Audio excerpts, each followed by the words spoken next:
कर्ज के पहाड़ को चुकाने के लिए मैं स्टेज पर चढ़कर गाना गाता हूँ। 90 बिलियन आंटीज एकदम शांत हो जाती हैं और मेरी एक्स गर्लफ्रेंड्स भी रुककर सोचने लगती हैं, क्योंकि मैं पहले कोई खास इंसान नहीं था, बस एक संघर्ष करता सॉन्ग राइटर था जिसने बहुत ज्यादा ब्रेज़ चिकन खाया और अचानक मर गया। जब मैं दोबारा आंखें खोलता हूँ तो खुद को एक हैंडसम आइडल के शरीर में पाता हूँ जिसकी करियर पूरी तरह बर्बाद हो चुकी है। मैं उसकी मेमोरीज को खंगालता हूँ और पूरी कहानी जोड़ता हूँ। ओरिजिनल सोल का नाम रिवर था। उसने 18 साल की उम्र में एक टैलेंट कंपटीशन शो से डेब्यू किया था। अपनी लुक्स और बनाई गई हाइप के दम पर वह सीधा टॉप पर पहुंच गया। उसने 3 महिलाओं को डेट किया था, Serena, queen of pop, Z, award winning actress, और सनी, फैन फेवरेट आइडल। लेकिन जिसने उसे सच में बर्बाद किया वह था टैक्स स्कैंडल। उसकी रेप्यूटेशन एक रात में ढह गई। ब्रांड्स ने कॉन्ट्रैक्ट्स खत्म कर दिए, शो प्रोड्यूसर्स ने उसे बाहर कर दिया, ओरिजिनल सोल पर 50 मिलियन का डेट छोड़ दिया गया। क्या भयानक स्थिति है। इससे बुरी स्टार्टिंग हैंड की कल्पना भी नहीं की जा सकती। मैं अपनी सिचुएशन का आकलन करता हूँ। सबसे पहले मैं एपेक्स एंटरटेनमेंट से सारे संबंध खत्म कर देता हूँ। मुझे शक है कि फैन स्लीपिंग स्कैंडल के पीछे वही लोग थे। शायद सस्ता कॉन्ट्रैक्ट रिन्यूअल कराने के लिए पूरा जाल बिछाया गया था। अच्छी बात यह है कि मेरी इमेज पहले ही पूरी तरह बर्बाद हो चुकी है, इसलिए कॉन्ट्रैक्ट टर्मिनेशन बिना किसी लड़ाई के हो जाता है। अगला कदम पैसा कमाना और डेट चुकाना। मैं फोन निकालकर एक के बाद एक वैरायटी शो से संपर्क करता हूँ। हर कोई मुझसे ऐसे बचता है जैसे मैं कोई प्लेग हूँ। आखिरकार बेशर्मी की सारी हदें पार करने के बाद हेवंस वॉइस के डायरेक्टर ली मुझ पर दया दिखाते हैं और 2.5 मिलियन अपीयरेंस फी वाला एक सस्ता कॉन्ट्रैक्ट दे देते हैं। हेवंस वॉइस एक क्रूर म्यूजिक कंपटीशन है, यहाँ सिर्फ सीरियस सिंगर्स मुकाबला करते हैं। डायरेक्टर ली अच्छी तरह जानते हैं कि मैं एलिमिनेट हो जाऊंगा। वह बस मेरी बची हुई पॉपुलैरिटी का आखिरी कतरा निचोड़ना चाहते हैं, लेकिन मेरे पास कोई दूसरा रास्ता नहीं है। यही मेरी आखिरी लाइफलाइन है। 1 हफ्ते बाद फिल्मिंग शुरू होती है। मैं प्रोडक्शन टीम द्वारा अरेंज किए गए होटल में पहुंचता हूं। मैं पूरी तरह कंगाल हूं।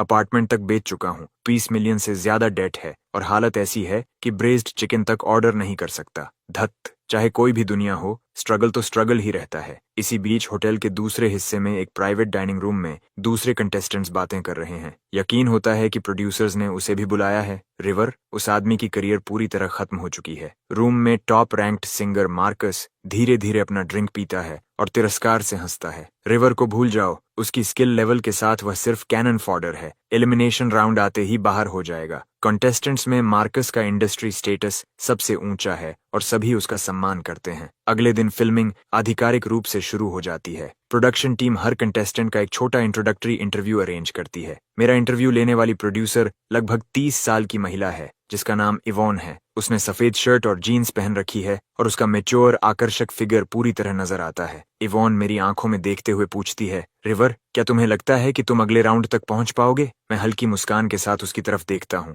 आप क्या सोचती हैं इवॉन? हमारी आंखें मिलते ही इवॉन को एक अजीब झटका महसूस होता है। सवाल का जवाब दो, उसे वापस मेरी तरफ मत घुमाओ और इस तरह घूरना भी बंद करो। मैं मुस्कुराकर कहता हूँ, सॉरी, मैं खुद को रोक नहीं पाया। इवॉन के चेहरे पर एक पल के लिए घृणा की झलक दिखाई देती है। मैं कुछ सोचकर जवाब देता हूँ, सच कहूँ तो मुझे नहीं पता कि मैं एलिमिनेट होऊंगा या नहीं। मैं एक एक कदम आगे बढ़ूंगा। इवॉन भौहें सिकोड़ लेती है। इस जवाब से उसे कुछ भी पता नहीं चला। वह फिर पूछती है, एक और सवाल, थोड़ा पर्सनल। ऑनलाइन लोग कहते हैं कि तुम्हारे कई फीमेल आर्टिस्ट्स के साथ रोमांटिक रिलेशनशिप्स रहे हैं। क्या तुम इस पर कुछ कहना चाहोगे? यह सवाल साफ तौर पर प्रोडक्शन टीम द्वारा तैयार किया गया था, लेकिन मेरे पास विरोध करने की स्थिति नहीं है। इसलिए मैं सीधे कैमरा की तरफ देखता हूँ और कहता हूँ, मैं एक बात साफ करना चाहता हूँ। मेरे जितने भी रिलेशनशिप्स थे वे सब असली थे। मैंने कभी एक साथ कई लड़कियों को डेट नहीं किया। इवॉन मुझे ऐसे देखती है जैसे उसे मेरी बात पर बिल्कुल भरोसा नहीं हो। इंटरव्यू खत्म होने के बाद वह मुझे वेटिंग रूम तक ले जाती है। जैसे ही मैं डोर खोलकर अंदर जाता हूँ,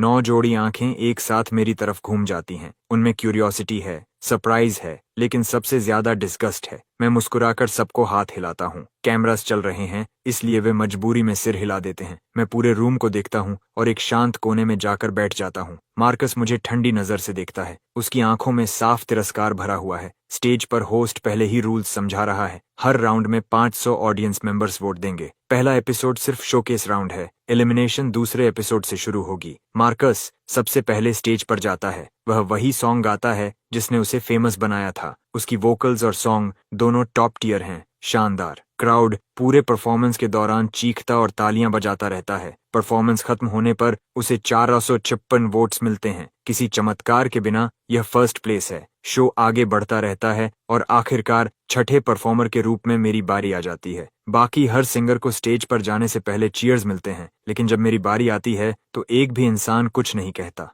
मुझे परवाह नहीं, मैं डोर खोलता हूँ और बाहर चला जाता हूँ। होस्ट मेरा नाम पुकारता है। क्राउड तुरंत शोर मचाते हुए विरोध करने लगता है। बिल्कुल, रिवर ही है। ये स्कमबैग सच में यहाँ आने की हिम्मत कर गया? इसकी गार्बेज वॉइस के साथ इस शो में आना तो बस खुद को बेइज्जत करवाना है। गर्ल्स, इस स्कमबैग को वोट मत देना। इसे सबसे आखिरी रैंक पर भेजो। यहाँ तक कि होस्ट भी असहज दिखने लगता है। वह जल्दी जल्दी एडवर्टाइजमेंट स्क्रिप्ट खत्म करता है और स्टेज से उतर जाता है। मैं सिर झुकाता हूँ, जबड़ा कस जाता है और धीरे धीरे माइक उठाता हूँ। क्राउड से लगातार बूस और इंसल्ट्स की आवाजें आती रहती हैं। डायरेक्टर ली तक हिल जाता है। उसे पता था कि मुझे बू किया जाएगा, लेकिन इतना बुरा होगा इसकी उम्मीद नहीं थी। वह मॉनिटर पर मुझे अकेले स्टेज पर खड़ा देखता है और फिर भी मेरे चेहरे पर हल्की मुस्कान मौजूद है। इवॉन के दिल में कुछ हलचल होती है। ये स्कमबैग अभी थोड़ा दयनीय लग रहा है। स्टेज पर खड़ा मैं पहले से इस सब के लिए तैयार था। मैं एक शब्द नहीं बोलता, चुपचाप खुद को स्थिर करता हूँ। ऑडियंस की तरफ हल्का सा झुककर बाव करता हूँ। फिर म्यूजिक शुरू होता है। बिग स्क्रीन पर सॉन्ग इन्फॉर्मेशन चमकती है। Performed by River, written and composed by River. Crowd अचानक शांत हो जाता है। सबको लगा था कि मैं अपने पुराने हिट सॉन्ग्स में से कोई गाऊंगा। किसी ने नहीं सोचा था कि मैं ओरिजिनल सॉन्ग लेकर आऊंगा। नो वे। कोई बुदबुदाता है। रिवर ने कुछ लिखा है, पक्का कोई बेकार पॉप सॉन्ग होगा, उसके फैंस के लिए बनाया होगा। रुको, इंट्रो तो सच में अच्छा लग रहा है। इवोन भी चौंक कर म्यूजिक डायरेक्टर की तरफ देखती है। स्लो बैलेड है, वह धीरे से कहती है। उसके पुराने स्टाइल जैसा बिल्कुल नहीं। म्यूजिक डायरेक्टर विक्टर भौहें चढ़ाता है। उसने खुद सबमिट किया था। क्वालिटी सच में ठीक है, लेकिन मुझे नहीं लगता कि ये उसने लिखा है। स्टेज पर इंट्रो आगे बढ़ता है और मैं धीरे धीरे माइक उठाता हूँ। कुछ साधारण लाइंस गाता हूँ और पूरा वेन्यू शांत हो जाता है। हर चेहरे पर शौक साफ दिखाई देता है। उस स्कमबैग की आवाज सच में अच्छी है। कंट्रोल रूम में डायरेक्टर ली मॉनिटर को घूरता रह जाता है। क्या सच में ये वही है? इवॉन और विक्टर दोनों सिर हिलाते हैं। दूसरे कॉन्टेस्टेंट्स भी उतने ही शॉक्ड हैं, खासकर रूबी। उसने रिवर को पहले म्यूजिक फेस्टिवल में परफॉर्म करते देखा था, तब उसकी वोकल्स वाकई भयानक थीं। कुछ महीनों में इतना इम्प्रूवमेंट कैसे हो सकता है? स्टेज पर मैं गाना जारी रखता हूँ। क्राउड मेरी आवाज सुनता है, हल्की भारी, थोड़ी भर्राई हुई और दर्द से भरी। धीरे धीरे उनके दिल का गुस्सा कम होने लगता है। सबके दिमाग में एक दुख भरी लव स्टोरी बनने लगती है। एक लड़का जिसने एक लड़की को हर्ट किया, एक लड़का जो गिल्ट में डूबा हुआ है, अकेला, पछतावे से भरा हुआ जब वह लड़की उसे छोड़कर चली गई। उसी पल सबके दिमाग में एक ही सवाल आता है, क्या उसने ये सॉन्ग अपनी जिंदगी से इंस्पायर्ड होकर लिखा है? क्या ये उसकी किसी एक्स गर्लफ्रेंड के लिए है? लेकिन किसके लिए? सेरीना? जेड? सनी? ऑडियंस में स्पेक्यूलेशन फैल जाती है। मेरे लिए यह सॉन्ग जानबूझकर चुना गया था। ओरिजिनल सोल पूरी तरह डिजास्टर था। पब्लिक ओपिनियन को सीधे बदलना लगभग असंभव है, तो क्यों ना उसी का इस्तेमाल किया जाए। एक डिवोटेड हार्ट ब्रोकन मैन की इमेज बनाई जाए। स्कमबैग नहीं, मैं तो बस हर लड़की को एक घर देना चाहता था। मैं प्लेयर नहीं हूँ। मेरे दिल में बस बहुत सारे कमरे हैं और हर लड़की को उसका एक असली हिस्सा मिला था। स्टेज पर मैं अपनी सारी वोकल स्किल्स झोंक देता हूँ और अपने सालों के एक्टिंग एक्सपीरियंस का हर कतरा भी मैं दर्द और टेंडरनेस से भरा हुआ गाता हूँ। साथ ही चुपके से कैमरा के क्लोजअप एंगल्स भी पकड़ता रहता हूँ। आंखों में बस उतनी ही नमी आने देता हूँ जितनी चाहिए। सॉन्ग अपने अंत की तरफ बढ़ता है। हर कोई म्यूजिक में खो चुका है। मेरी टेक्निकल फाउंडेशन मजबूत है, लेकिन इमोशन और परफॉर्मेंस अभी पूरी तरह एक नहीं हुए हैं। कुछ रफ एजेस अब भी मौजूद हैं। जब आखिरी नोट खत्म होता है, मैं क्राउड की तरफ देखता हूँ और धीमी आवाज में बोलता हूँ।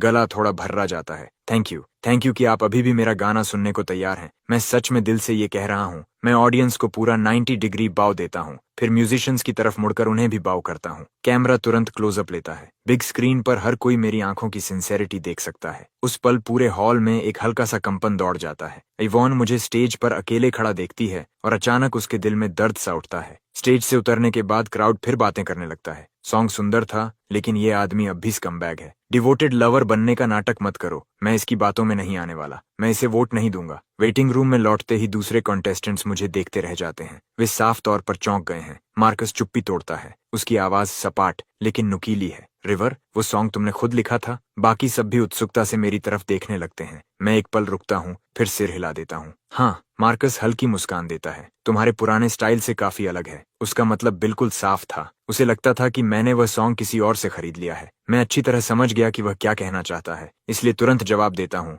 मार्कस, तुमने भी तो अपने करियर में बहुत अलग अलग स्टाइल्स के सॉन्ग्स रिलीज किए हैं, है ना? मार्कस तिरस्कार से हंसता है और चुप हो जाता है। उसी समय स्टेज पर होस्ट मेरा स्कोर अनाउंस करता है। Congratulations to River, 267 votes. Host की आवाज सपाट है, लेकिन ऑडियंस तक बात साफ पहुंच जाती है। क्राउड में हंसी की लहर दौड़ जाती है। 300 भी नहीं छू पाया। मुझे पता था ये स्कमबैक कुछ नहीं कर पाएगा, अगले एपिसोड में पक्का एलिमिनेट हो जाएगा। इस बीच मैं स्पॉन्सर द्वारा दिए गए चिप्स और मिल्क खा रहा हूँ। सच कहूँ तो मैं इस स्कोर से संतुष्ट हूँ। पब्लिक डाउनफॉल के बाद मुझे लगा था कि कोई मुझे वोट ही नहीं देगा। कम से कम इससे ये साबित हुआ कि परफॉर्मेंस लोगों तक पहुंची है। एक एक कदम करके आगे बढ़ना होगा। तभी इवॉन एक बॉक्स लेकर वेटिंग रूम में आती है और उसे टेबल पर रख देती है। अगले एपिसोड के लिए हर कंटेस्टेंट एक सॉन्ग ड्रॉ करेगा। मैं हाथ डालता हूँ और किंग हू का एक सॉन्ग निकाल लेता हूँ। बाकी कंटेस्टेंट्स तुरंत हंसने लगते हैं। अगर मैंने यह कवर खराब कर दिया तो किंग के फैंस मुझे जिंदा नहीं छोड़ेंगे। और इंडस्ट्री में सब जानते हैं कि किंग हू सालों से सिरीना का पीछा करता रहा है। मैं सिरीना को डेट कर चुका हूँ।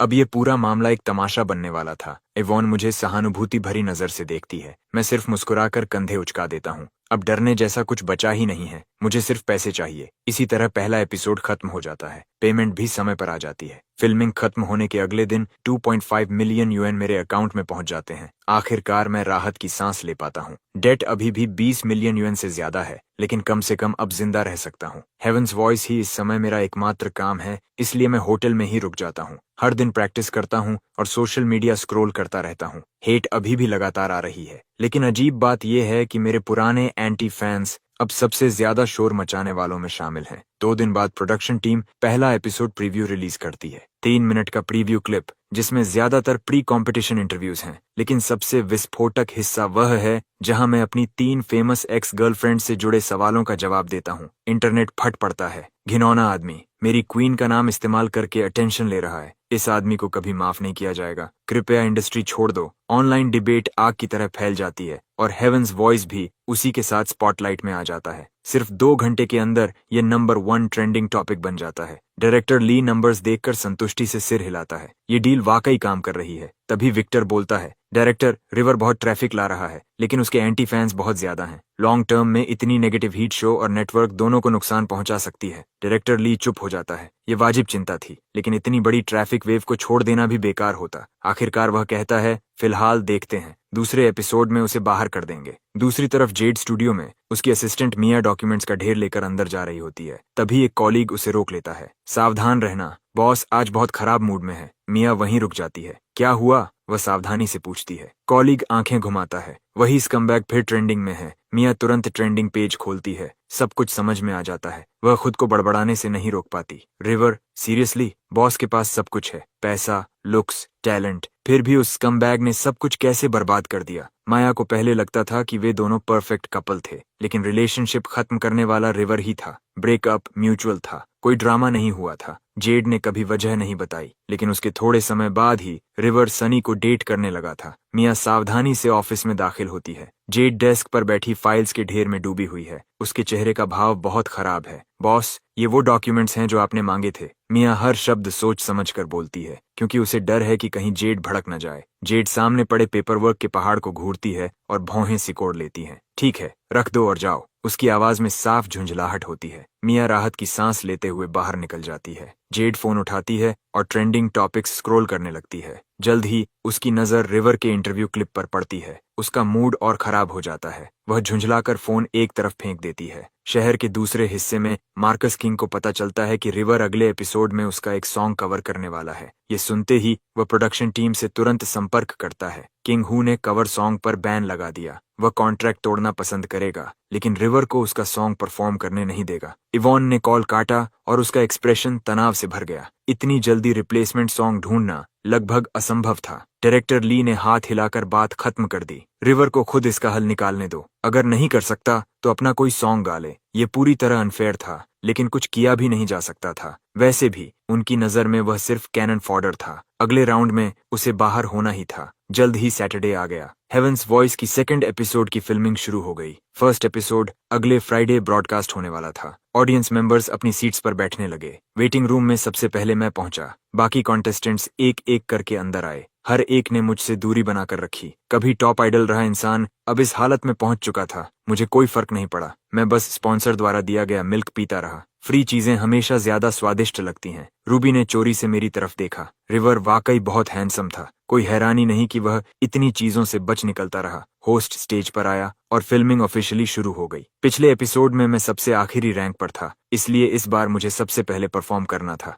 मार्कस ने घमंडी मुस्कान छोड़ी। पहले से एलिमिनेट होने के लिए चुना जा चुका है और अब सबसे पहले परफॉर्म भी करेगा। अगर रिवर नहीं तो और कौन? स्टेज पर होस्ट ने मेरे सॉन्ग चेंज करने की वजह समझाई। मेरे आने से पहले ही क्राउड ने बू करना शुरू कर दिया। मैं धीरे धीरे स्टेज पर चला गया। जैसे ही मैं दिखाई दिया, क्राउड और भी जहरीला हो गया। स्टेज से उतर जाओ, मर जाओ स्कमबैग, इसे अभी एलिमिनेट करो। मैं तो सिर्फ इसे हारते देखने आया हूँ। बैक स्टेज क्रू चुपचाप यह सब सुनता रहा और सिर हिलाता रहा। आज तो इसे पूरी तरह कुचल दिया जाएगा। लेकिन मैं स्टेज पर पूरी तरह शांत खड़ा रहा। मैंने ऑडियंस की तरफ हल्का बाव किया, फिर पीछे म्यूजिशियंस की तरफ मुड़कर उन्हें भी बाव किया, अकेला। फिर म्यूजिक शुरू हुआ। बिग स्क्रीन पर सॉन्ग टाइटल दिखाई दिया, liar, performed by River, written and composed by River. Crowd में हलचल मच गई। किसी ने तुरंत फोन निकालकर सर्च किया, कुछ नहीं मिला। एक और ओरिजिनल? इस आदमी को क्या हो गया है? ये कब से सॉन्ग्स लिखने लगा? पक्का किसी और का काम चुरा रहा है। क्राउड में चर्चा फैल गई। प्रोडक्शन टेबल पर विक्टर ने मजबूरी भरी मुस्कान के साथ सिर हिलाया। मैं इस लड़के को समझ नहीं पा रहा। पहले स्ट्रैंडेड, अब लियर। दोनों सॉन्ग सच में मजबूत हैं।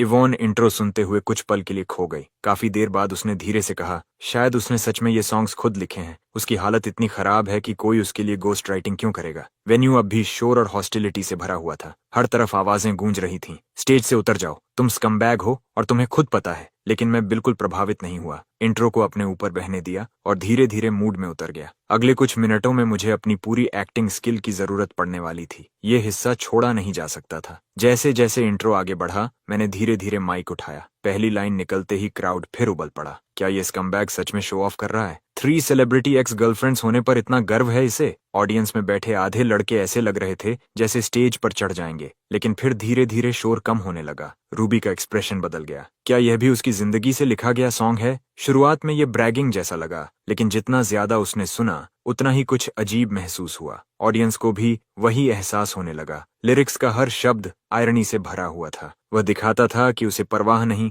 जबकि असल में वह गहराई से परवाह करता था। वह दिखाता था कि उसे दर्द नहीं है, जबकि अंदर से पूरी तरह टूट चुका था। परफॉर्मेंस आगे बढ़ती रही। मैं हर लाइन ऐसे गा रहा था जैसे मुझे कोई फर्क नहीं पड़ता, लेकिन मेरी आंखें दूसरी कहानी कह रही थीं, गहरी, भटकी हुई, यादों से भरी हुई। और जब कैमरा मेरी तरफ आता तो मेरी आंखों में चमकती हल्की नमी हर चीज बयान कर देती। हर डिटेल एक ही बात चिल्ला रही थी, ये आदमी झूठ बोल रहा है। वह बहादुरी का मुखौटा पहन रहा है, लेकिन अंदर से टूट चुका है। इतना घमंडी कि अपना दर्द स्वीकार भी नहीं कर सकता। वह स्कमबैग अंदर से पूरी तरह बर्बाद हो चुका है। स्टेज के किनारे खड़ी इवॉन मुझे देख रही थी। उसकी आंखों में कुछ बदल गया। असल में वह काफी डिवोटेड इंसान लगता है। उसने सोचा, सिरीना, जेड, उन सब के बारे में सोचो। उनमें से किसी ने भी उसके खिलाफ एक बुरा शब्द नहीं कहा, कभी नहीं। इसका मतलब कुछ तो है। उसने उन्हें अच्छा ट्रीट किया होगा। उसने सच में हर रिलेशनशिप की परवाह की होगी, वरना कोई ऐसे सॉन्ग्स नहीं लिख सकता। स्टेज पर मेरी आंखों के किनारे लाल होने लगे। हर बार जब ऐसा लगता कि मैंने अनजाने में अपनी नजरें कहीं और घुमा ली हैं, कैमरा उसे बिल्कुल सही समय पर पकड़ लेता। मेरी आवाज में बहुत हल्का सा कंपन था और वही उसे दिल तोड़ देने वाला बना रहा था। ऑडियंस पूरी तरह म्यूजिक में खो चुकी थी, उस कहानी में खो चुकी थी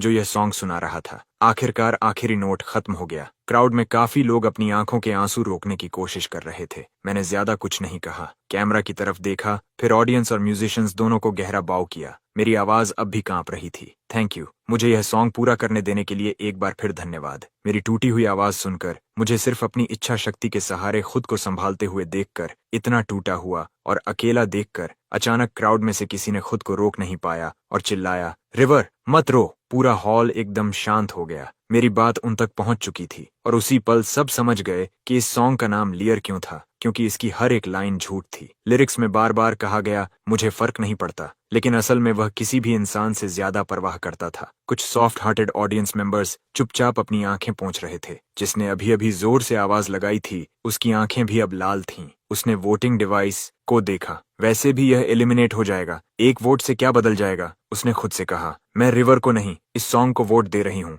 और उसने बटन दबा दिया। प्रोडक्शन टेबल पर विक्टर ने लंबी सांस छोड़ी। क्या किसी और ने नोटिस किया? पिछले एपिसोड की तुलना में उसकी वोकल्स काफी बेहतर हो गई हैं, लगता है बैक स्टेज वह सच में बहुत मेहनत कर रहा है। डायरेक्टर ली और बाकी लोगों ने सिर हिलाया। पिछले एपिसोड में भी इम्प्रूवमेंट सुनाई दे रही थी, लेकिन अभी भी रफ एजेस थीं। आज रात परफॉर्मेंस लगभग फ्लॉलेस थी। आइवॉन के दिमाग से रिवर की अकेली परछाई निकल ही नहीं रही थी। कभी टॉप आइडल रहा आदमी, और आज उसकी हालत देखो। इतनी बड़ी गिरावट देखकर किसी का भी दिल पिघल सकता था। स्टेज पर होस्ट ने घोषणा की कि वोटिंग बंद हो चुकी है और रिवर के टोटल वोट्स हैं। होस्ट अचानक रुक गया, उसकी आंखें फैल गईं। River 399 votes. ऑडियंस फट पड़ी। उस स्कमबैग को इतने वोट्स मिले? सीरियसली? 400 से सिर्फ एक वोट कम। आखिर उसे वोट किसने दिया? क्या हमने तय नहीं किया था कि कोई उसे वोट नहीं देगा? क्राउड कुछ पल के लिए स्तब्ध हो गई। ये स्कोर इतना ऊंचा था कि पिछले एपिसोड में उसे सीधे टॉप 6 में पहुंचा देता। डायरेक्टर ली और विक्टर ने एक दूसरे की तरफ देखा। दोनों सच में हैरान थे।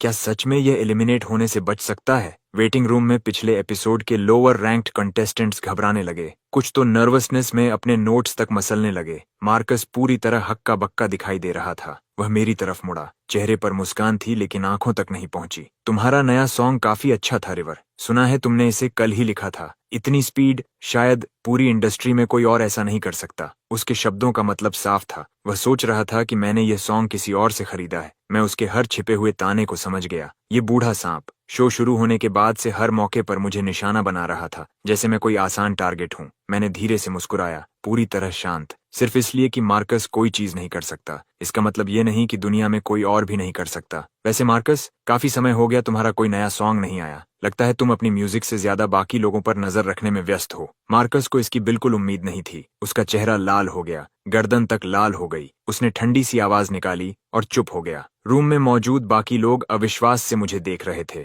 इस इंडस्ट्री में कोई भी अपने सीनियर को इस तरह जवाब नहीं देता था। रूबी ने मेरी तरफ 2 बार देखा। न जाने क्यों उसे यह देखकर बहुत संतोष मिला। उसे भी मार्कस कभी पसंद नहीं था। वह हमेशा ऐसे चलता था जैसे पूरा रूम उसी का हो। शो आगे बढ़ता रहा। एक और कंटेस्टेंट का स्कोर मुझसे कम आया, सिर्फ 377 वोट्स। अब मैं लास्ट प्लेस से सुरक्षित था। आखिर में परफॉर्म करने वाला मार्कस था। उसने किंग लेवल ट्रैक को कवर किया, उसमें अपना अंदाज जोड़ा और पूरे स्टेज पर पूरी पकड़ बनाए रखी। वोकल्स मजबूत और पॉलिश्ड थीं। जब वह वापस वेटिंग रूम में आया, उसने मेरी तरफ देखा। उसके चेहरे पर संतुष्टि साफ लिखी हुई थी। आखिर सभी परफॉर्मेंसेस खत्म हो गईं। मार्कस ने 477 वोट्स के साथ फर्स्ट प्लेस हासिल किया। रूबी 455 वोट्स लेकर सेकंड रही। वेस्ली तीसरे स्थान पर 429 वोट्स के साथ आया। ब्रैंडन चौथे स्थान पर 410 वोट्स लेकर पहुंचा और मैं 399 वोट्स के साथ छठे स्थान पर रहा। सच कहूं तो मैं इससे खुश था। डेड लास्ट से सीधे 6th प्लेस तक पहुंचना, यह असली प्रोग्रेस थी। नफरत अब भी बहुत ज्यादा थी। एक ही झटके में नीचे से वापस सबसे ऊपर पहुंच जाना कभी भी संभव नहीं था। दूसरा एपिसोड खत्म हुआ। एलिमिनेट हुआ कंटेस्टेंट अफसोस भरे चेहरे के साथ चला गया, लेकिन रिजल्ट्स के खिलाफ कुछ कहा नहीं जा सकता था। तभी डायरेक्टर ली अंदर आए और एपिसोड 3 के रूल्स घोषित किए। अब से हम थीम्ड फॉर्मेट में जा रहे हैं। हर कंटेस्टेंट को दिए गए थीम पर एक ओरिजिनल सॉन्ग लिखना होगा। प्रोडक्शन टीम ने सॉन्ग राइटिंग कोचेस भी बुलाए हैं। जरूरत पड़े तो मदद ले सकते हो। अगले एपिसोड का थीम था the one that got away. ये सुनते ही मेरे अंदर कुछ चमक उठा। दर्जनों सॉन्ग्स तुरंत मेरे दिमाग में उमड़ पड़े। फिल्मिंग खत्म होने के बाद मैं वापस होटल लौट आया। प्रोडक्शन टीम की तरफ से फिर 2.5 मिलियन मेरे अकाउंट में आ गए। मैंने बैलेंस चेक किया, अब पूरे 5 मिलियन थे। अगर मैं कुछ और एपिसोड्स तक टिक गया तो कर्ज का बड़ा हिस्सा उतर जाएगा। फिर मैं पैसे बचाकर अपनी म्यूजिक कंपनी शुरू करूंगा और धीरे धीरे उसे बड़ा बनाऊंगा। लेकिन उससे पहले सबसे जरूरी काम था प्रेज्ड चिकन ऑर्डर करना। समय तेजी से बीत गया। पलक झपकते ही फ्राइडे आ गया। हेवंस वॉइस का पहला एपिसोड प्रसारित होने वाला था। आधा इंटरनेट सिर्फ मुझे बुरी तरह फेल होते देखने के लिए ट्यून इन कर रहा था। उधर किंग हू ने अपना फोन देखा और पाया कि सेरीना को भेजा गया पैकेज पहुंच चुका है। उसने मैसेज भेजा, सेरीना, पैकेज लेना मत भूलना। सेरीना घर पर आराम कर रही थी। नोटिफिकेशन देखते ही उसकी आंखों में हल्की सी झुंझलाहट चमकी। यह आदमी सालों से उसके पीछे पड़ा हुआ था। उसने फोन नीचे रखा और टीवी की तरफ देखा। हेवंस वॉइस का पहला एपिसोड शुरू होने वाला था। उसी समय म्यूजिक क्रिटिक लिली, जिसके सभी प्लेटफॉर्म्स पर 40 मिलियन फॉलोअर्स थे, वह भी शो देख रही थी। एक सीरियस म्यूजिक रिव्यूअर होने के नाते उसे रिवर जैसे क्लाउड चेसिंग परफॉर्मर्स से बिल्कुल सम्मान नहीं था। यह स्कमबैग सच में इस शो पर आ गया। शायद आखिरी बार कुछ पैसे कमाने की कोशिश कर रहा है। जैसे ही मैं स्क्रीन पर दिखाई दिया, ऑडियंस ने जोरदार बूइंग शुरू कर दी। प्रोडक्शन टीम ने क्राउड के क्लोजअप शॉट्स भी दिखाए। नफरत की लहर इतनी तेज थी कि हर आवाज साफ सुनाई दे रही थी। यहाँ तक कि लिली भी खुद से बुदबुदाई, जितना ऊंचा चढ़ते हो उतना जोर से गिरते हो। फिर म्यूजिक शुरू हुआ। स्क्रीन पर सॉन्ग इन्फॉर्मेशन देखते ही लिली ने पलक झपकाई।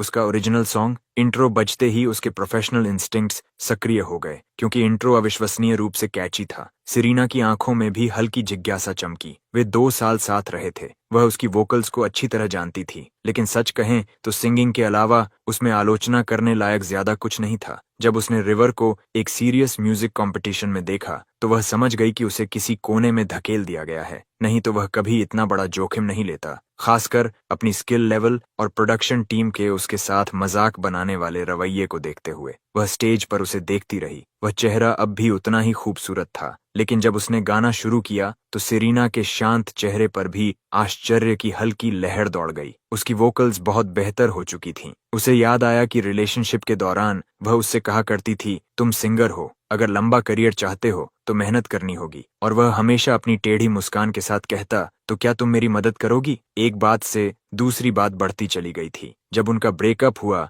तब भी सिरीना ने उससे कहा था, उम्मीद है तुम अपनी वॉइस पर मेहनत करते रहोगे, अपना ख्याल रखना। अब उसे गाते सुनकर सिरीना के अंदर कुछ बदलने लगा। उसने सच में उसकी बात मानी थी, उसने सच में मेहनत की थी। उसकी एक्सप्रेशन बदल गई। उस आवाज को सुनते हुए जो कोमल और दर्द से भरी थी, उसकी आंखों के किनारों को लाल होते देखते हुए जैसे वह किसी चीज को मुश्किल से रोक रहा हो। वह भारी, हल्की भर्राई हुई आवाज जिसमें दुख भी था और सुंदरता भी। उसी पल रिवर की लाल आंखें कैमरा की तरफ उठीं। सिरीना स्क्रीन को देख रही थी और उसे ऐसा लगा जैसे दोनों सचमुच स्क्रीन के आर पार एक दूसरे की आंखों में देख रहे हों। उसकी धड़कन, जो बहुत समय से स्थिर थी, अचानक लड़खड़ा गई। क्या यह सॉन्ग मेरे लिए है? उसी पल उनकी पुरानी यादें उसके दिमाग में उमड़ पड़ीं। रिवर, मुझे तुम पर विश्वास है, एक दिन तुम लेजेंड बनोगे। मैं तुम्हारी वोकल्स इंप्रूव करने में मदद करूंगी। रिवर, देखो, मैंने गोल्डन मेलोडी अवार्ड जीत लिया है, म्यूजिक का सबसे बड़ा सम्मान। मेरी सिरीना, ये तो कमाल है, लेकिन हर मिठास का अंत होता है। सिरीना ने अपनी कंपनी शुरू की थी और अपने पुराने लेबल के हर तरफ से दबाव का सामना कर रही थी। उसके पास खुद को हद से ज्यादा काम में झोंक देने के अलावा कोई रास्ता नहीं था। उधर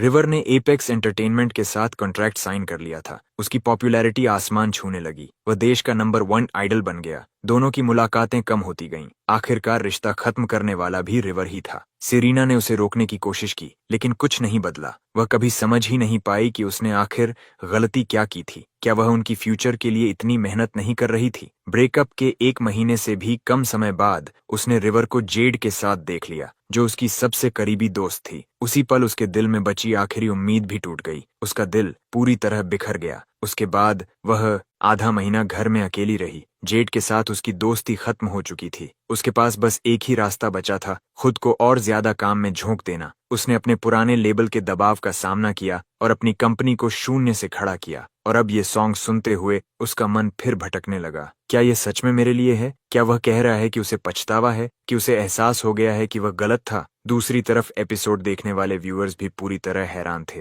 क्या मैं पागल हो रहा हूँ? मुझे सच में लग रहा है कि ये स्कमबैग बहुत अच्छा गा रहा है। इसमें सचमुच कुछ दुख भरा हुआ है। ये सॉन्ग आखिर किसके लिए है? सिरीना, जेड या सनी? स्टेज पर सॉन्ग खत्म हो गया। मेरी आंखें लाल थीं। मैंने मुंह खोला और पूरी सिंसेरिटी के साथ कहा, थैंक यू, मुझे सुनने के लिए धन्यवाद। मैं सच में यह कहना चाहता हूँ। वे शब्द और वह अकेली परछाई। उस पल में कुछ ऐसा था जिसने लोगों को चौंका दिया। उसे देखना सचमुच दर्दनाक लग रहा था। कभी सबसे बड़ा आइडल रहा इंसान, जो अब अपने करियर के खंडहरों के बीच खड़ा था। यहाँ तक कि लिली के दिल में भी कुछ बदल गया, कुछ ऐसा जिसकी उसे उम्मीद नहीं थी। फिर कमेंट्स पूरी तरह फट पड़े। रुको, ये स्कमबैग अब सच में कमाल का गाता है। पहले किसी ने ये नोटिस क्यों नहीं किया? प्लेयर बनकर दिल टूटा हुआ दिखा रहा है। चाहे कितना भी अच्छा गाए, स्कमबैग तो स्कमबैग ही रहेगा। बहस लगातार चलती रही। फिर फाइनल वोट काउंट सामने आया। 267 वोट्स। क्राउड खुशी से चिल्ला उठी। कमेंट्स तुरंत भर गए। हाँ, कहा था ना ये कुछ नहीं कर पाएगा। अगले एपिसोड में पक्का एलिमिनेट होगा। एपिसोड खत्म होने के बाद सिरीना काफी देर तक सोफा पर बैठी रही,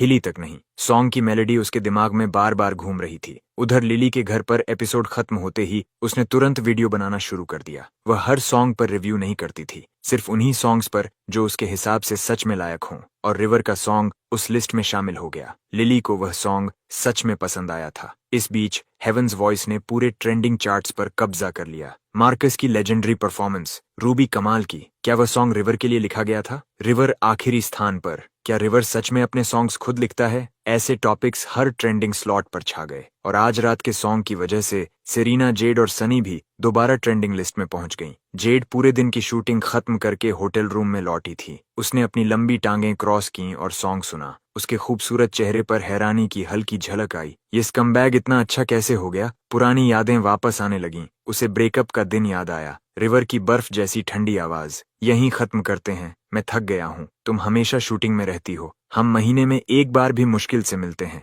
जेड की आंखों में आंसू भर आए थे। उसने अपनी सबसे अच्छी दोस्त से लड़ाई सिर्फ उसके साथ रहने के लिए की थी और अब वही इंसान उसे छोड़ना चाहता था। और तुम महीने में कितने दिन घर पर रहते हो? ये बात कहने की हिम्मत कैसे हुई? वह रोती रही। उसकी आंखें सूज गईं। उसने रिवर को बिना पीछे देखे जाते हुए देखा। उसका दिल पूरी तरह टूट गया और कुछ ही समय बाद उसने रिवर और सनी की खबरें देखीं। सॉन्ग खत्म होने के बाद जेड का मन बेचैन हो गया। उसी समय सनी भी वीडियो देख रही थी। ब्रेकअप के बाद से उसकी कंपनी ने उस पर पहले से ज्यादा नियंत्रण कर लिया था। हर दिन ग्रुप परफॉर्मेंसेस से भरा रहता था, लेकिन उसने कभी रिवर के बारे में सोचना बंद नहीं किया। क्या ये सॉन्ग मेरे लिए है? सनी के दिल में हल्की सी गर्माहट फैल गई। एपिसोड रिलीज होने के अगले दिन स्ट्रैंडेड नया रिलीज चार्ट चढ़कर नंबर 3 पर पहुंच गया। कॉपीराइट मैंने पहले ही रजिस्टर करवा लिया था। मैं चाहता था कि रॉयल्टीज लगातार आती रहें। नंबर 13 ज्यादातर आर्टिस्ट के लिए शानदार रिजल्ट माना जाता और सच कहें तो होता भी, लेकिन एक फॉर्मर टॉप आइडल के लिए यह फ्लॉप था, खासकर तब जब पूरे शो की पॉपुलैरिटी उसका साथ दे रही थी।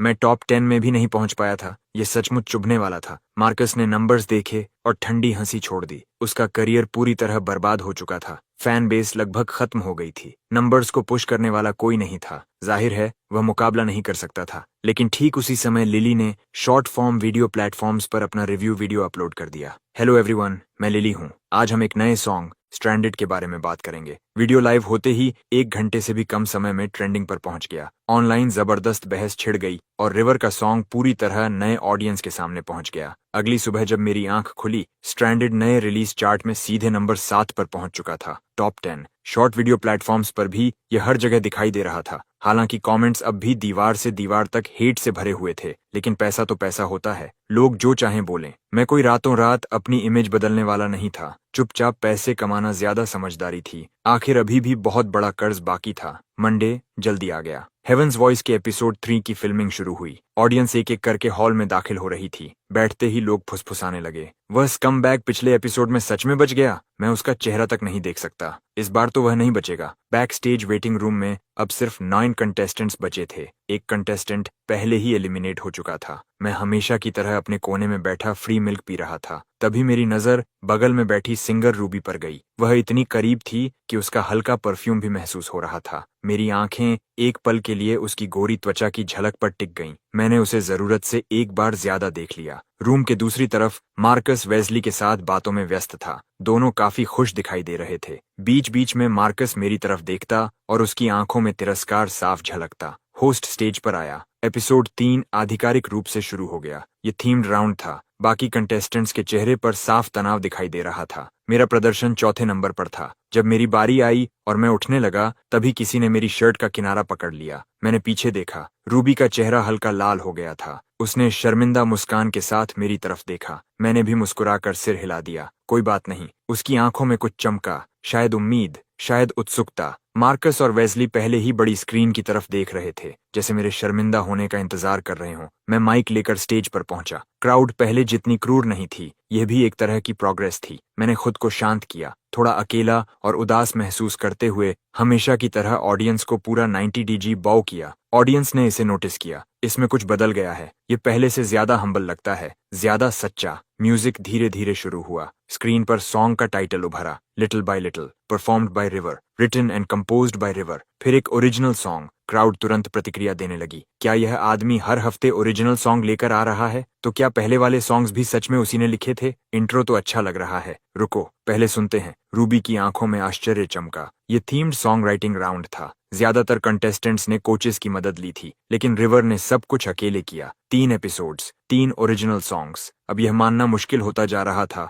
कि वह सॉन्ग्स चुरा रहा है। हर नए सॉन्ग के साथ वह अफवाहों को गलत साबित कर रहा था। मार्कस का चेहरा बदल गया। उसे अपने ही शब्द याद आने लगे और यह एहसास उसे बिल्कुल अच्छा नहीं लग रहा था। स्टेज पर म्यूजिक लहर की तरह फैल गया। इंट्रो खत्म हुआ। मैंने धीरे से माइक उठाया और गाना शुरू किया। मेरी आवाज कांप रही थी, भारी, हल्की भर्राई हुई, आंखों में चाहत और पछतावा भरा हुआ, जैसे कोई इंसान ऐसी चीज का शोक मना रहा हो जिसे वह कभी वापस नहीं पा सकता। ऑडियंस सुनती रही और चमत्कार की तरह स्कैटर्ड बूज धीरे धीरे गायब होने लगे। कैमरा करीब आया, मेरे चेहरे पर उभरता दुख, अपराध बोध, आंखों में छिपा दर्द, यह सब सीधे ऑडियंस तक पहुंच रहा था। और एक बार फिर सबके मन में वही सवाल उठा, ये सॉन्ग किस एक्स गर्लफ्रेंड के लिए है? क्या वह सच में हर रिलेशनशिप को दिल से निभाता था? शायद ब्रेकअप्स उतने आसान नहीं थे जितना लोग समझते हैं। मैं गाता रहा, हर भावना सही समय पर बाहर निकालते हुए। लिटिल बाय लिटिल ऐसा सॉन्ग था जिसे मैं सच में दिल से पसंद करता था। जब कोरस आया, मेरी आवाज पूरी तरह खुल गई, कच्ची, दर्द से भरी, जैसे मैंने इस सॉन्ग का हर शब्द खुद जिया हो। और मेरी आंखों में वह साफ दिखाई दे रहा था,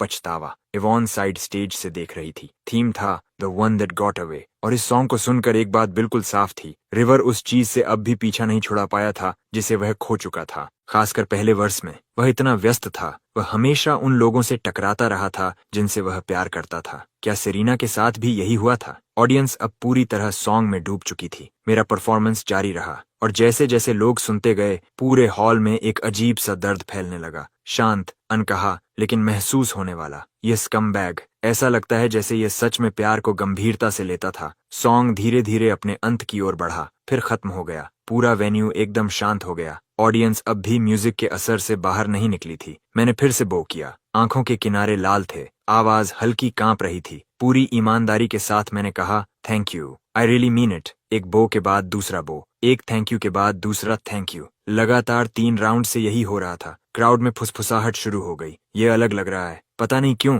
लेकिन मुझे इसके लिए बुरा लग रहा है। सॉन्ग सच में खूबसूरत था, मैं तो रो ही पड़ा। इस कमबैक के नाटक में मत फंसो। मगरमच्छ के आंसू बहाना इसकी पुरानी आदत है। साइड स्टेज से इवॉन रिवर की अकेली परछाई को देख रही थी। उसकी आंखों में एक अजीब सी चमक उभरी। क्या इसे सच में पछतावा है? यह हर परफॉर्मेंस में इतना दिल क्यों डाल देता है? क्या सब लोग इसके बारे में गलत थे? तभी होस्ट ने रिवर के वोट्स अनाउंस किए। रिवर को मिले हैं 427 वोट्स। अगले ही पल पूरा वेन्यू शोर से भर गया। नामुमकिन, उस स्कमबैक को इतने वोट्स कैसे मिल गए? उसका करियर पूरी तरह खत्म हो चुका था, फिर भी लोग उसे वोट दे रहे हैं। देखो, मैं उसका फैन नहीं हूँ, मैं सिर्फ अच्छे म्यूजिक को वोट देता हूँ। सेम प्रोडक्शन टीम भी हैरान थी। क्या ये आदमी सच में कमबैक कर रहा है? राउंड 1 में डेड लास्ट, राउंड 2 में 399 वोट्स और अब राउंड 3 में 427। विक्टर ने प्रशंसा से सिर हिलाया। सिंसेरिटी सबसे बड़ा हथियार है। यह आदमी सिर्फ म्यूजिक के दम पर क्राउड को जीतने की कोशिश कर रहा है, और म्यूजिक का असली मतलब भी तो यही है। डायरेक्टर ली जोर से हंस पड़ा। इसने अपनी जगह खुद कमाई है, शो को अटेंशन भी दे रहा है, बस भी पसंद न करने की वजह ही क्या है? उधर वेटिंग रूम में बाकी कंटेस्टेंट्स के पास अब छोटी मोटी बातें करने का भी मन नहीं था।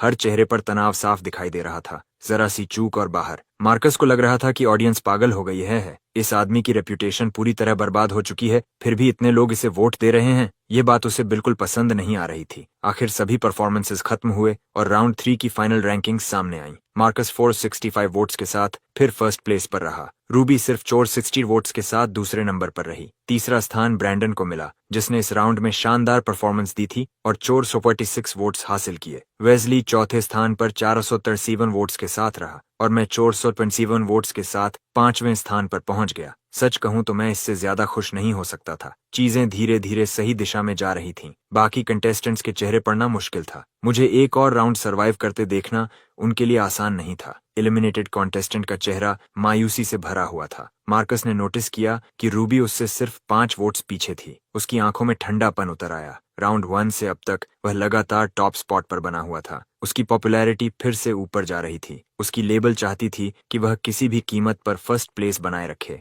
यह शो उसके करियर को दोबारा स्पॉटलाइट में लाने का मौका था, और अगर वह पूरी कंपटीशन जीत गया तो उसका करियर नई ऊंचाई पर पहुंच सकता था। एपिसोड के अंत में डायरेक्टर ली ने अगले राउंड की थीम अनाउंस की। कुछ दिन पहले ही ऑटम शुरू हुआ है, तो अगली थीम होगी ऑटम, चाहे सीजन की सीनरी पर लिखो या ऑटम लव स्टोरी पर। थीम सुनते ही मेरे दिमाग में तुरंत एक सॉन्ग आ गया। फिल्मिंग खत्म हुई। बाकी कॉन्टेस्टेंट्स जल्दी जल्दी अपने एग्जिट्स की तरफ निकल गए। मैं आराम से निकला, मेरे पास कहीं और जाने की जल्दी नहीं थी। होटल लौटते समय अचानक रूबी की गोरी टांगों की तस्वीर दिमाग में चमक गई। बैड थॉट्स, बहुत समय हो चुका था। शरीर की अपनी इंस्टिंक्ट्स होती हैं। मैंने तुरंत खुद का ध्यान भटकाने के लिए ब्रेज्ड चिकन ऑर्डर कर दिया। अगले कुछ दिन मैं होटल में ही रहा, प्रैक्टिस करता रहा, इस बॉडी के साथ पूरी तरह सिंक होने की कोशिश करता रहा। फिर देखते ही देखते फ्राइडे आ गया। आज रात हेवंस वॉइस का दूसरा एपिसोड ब्रॉडकास्ट होने वाला था। एपिसोड शुरू होते ही व्यूअर्स की बाढ़ आ गई। फाइनली फ्राइडे, मैं तो रूबी के लिए आया हूँ। ये एलिमिनेशन राउंड है। वह स्कमबैग रिवर इस बार जरूर बाहर होगा।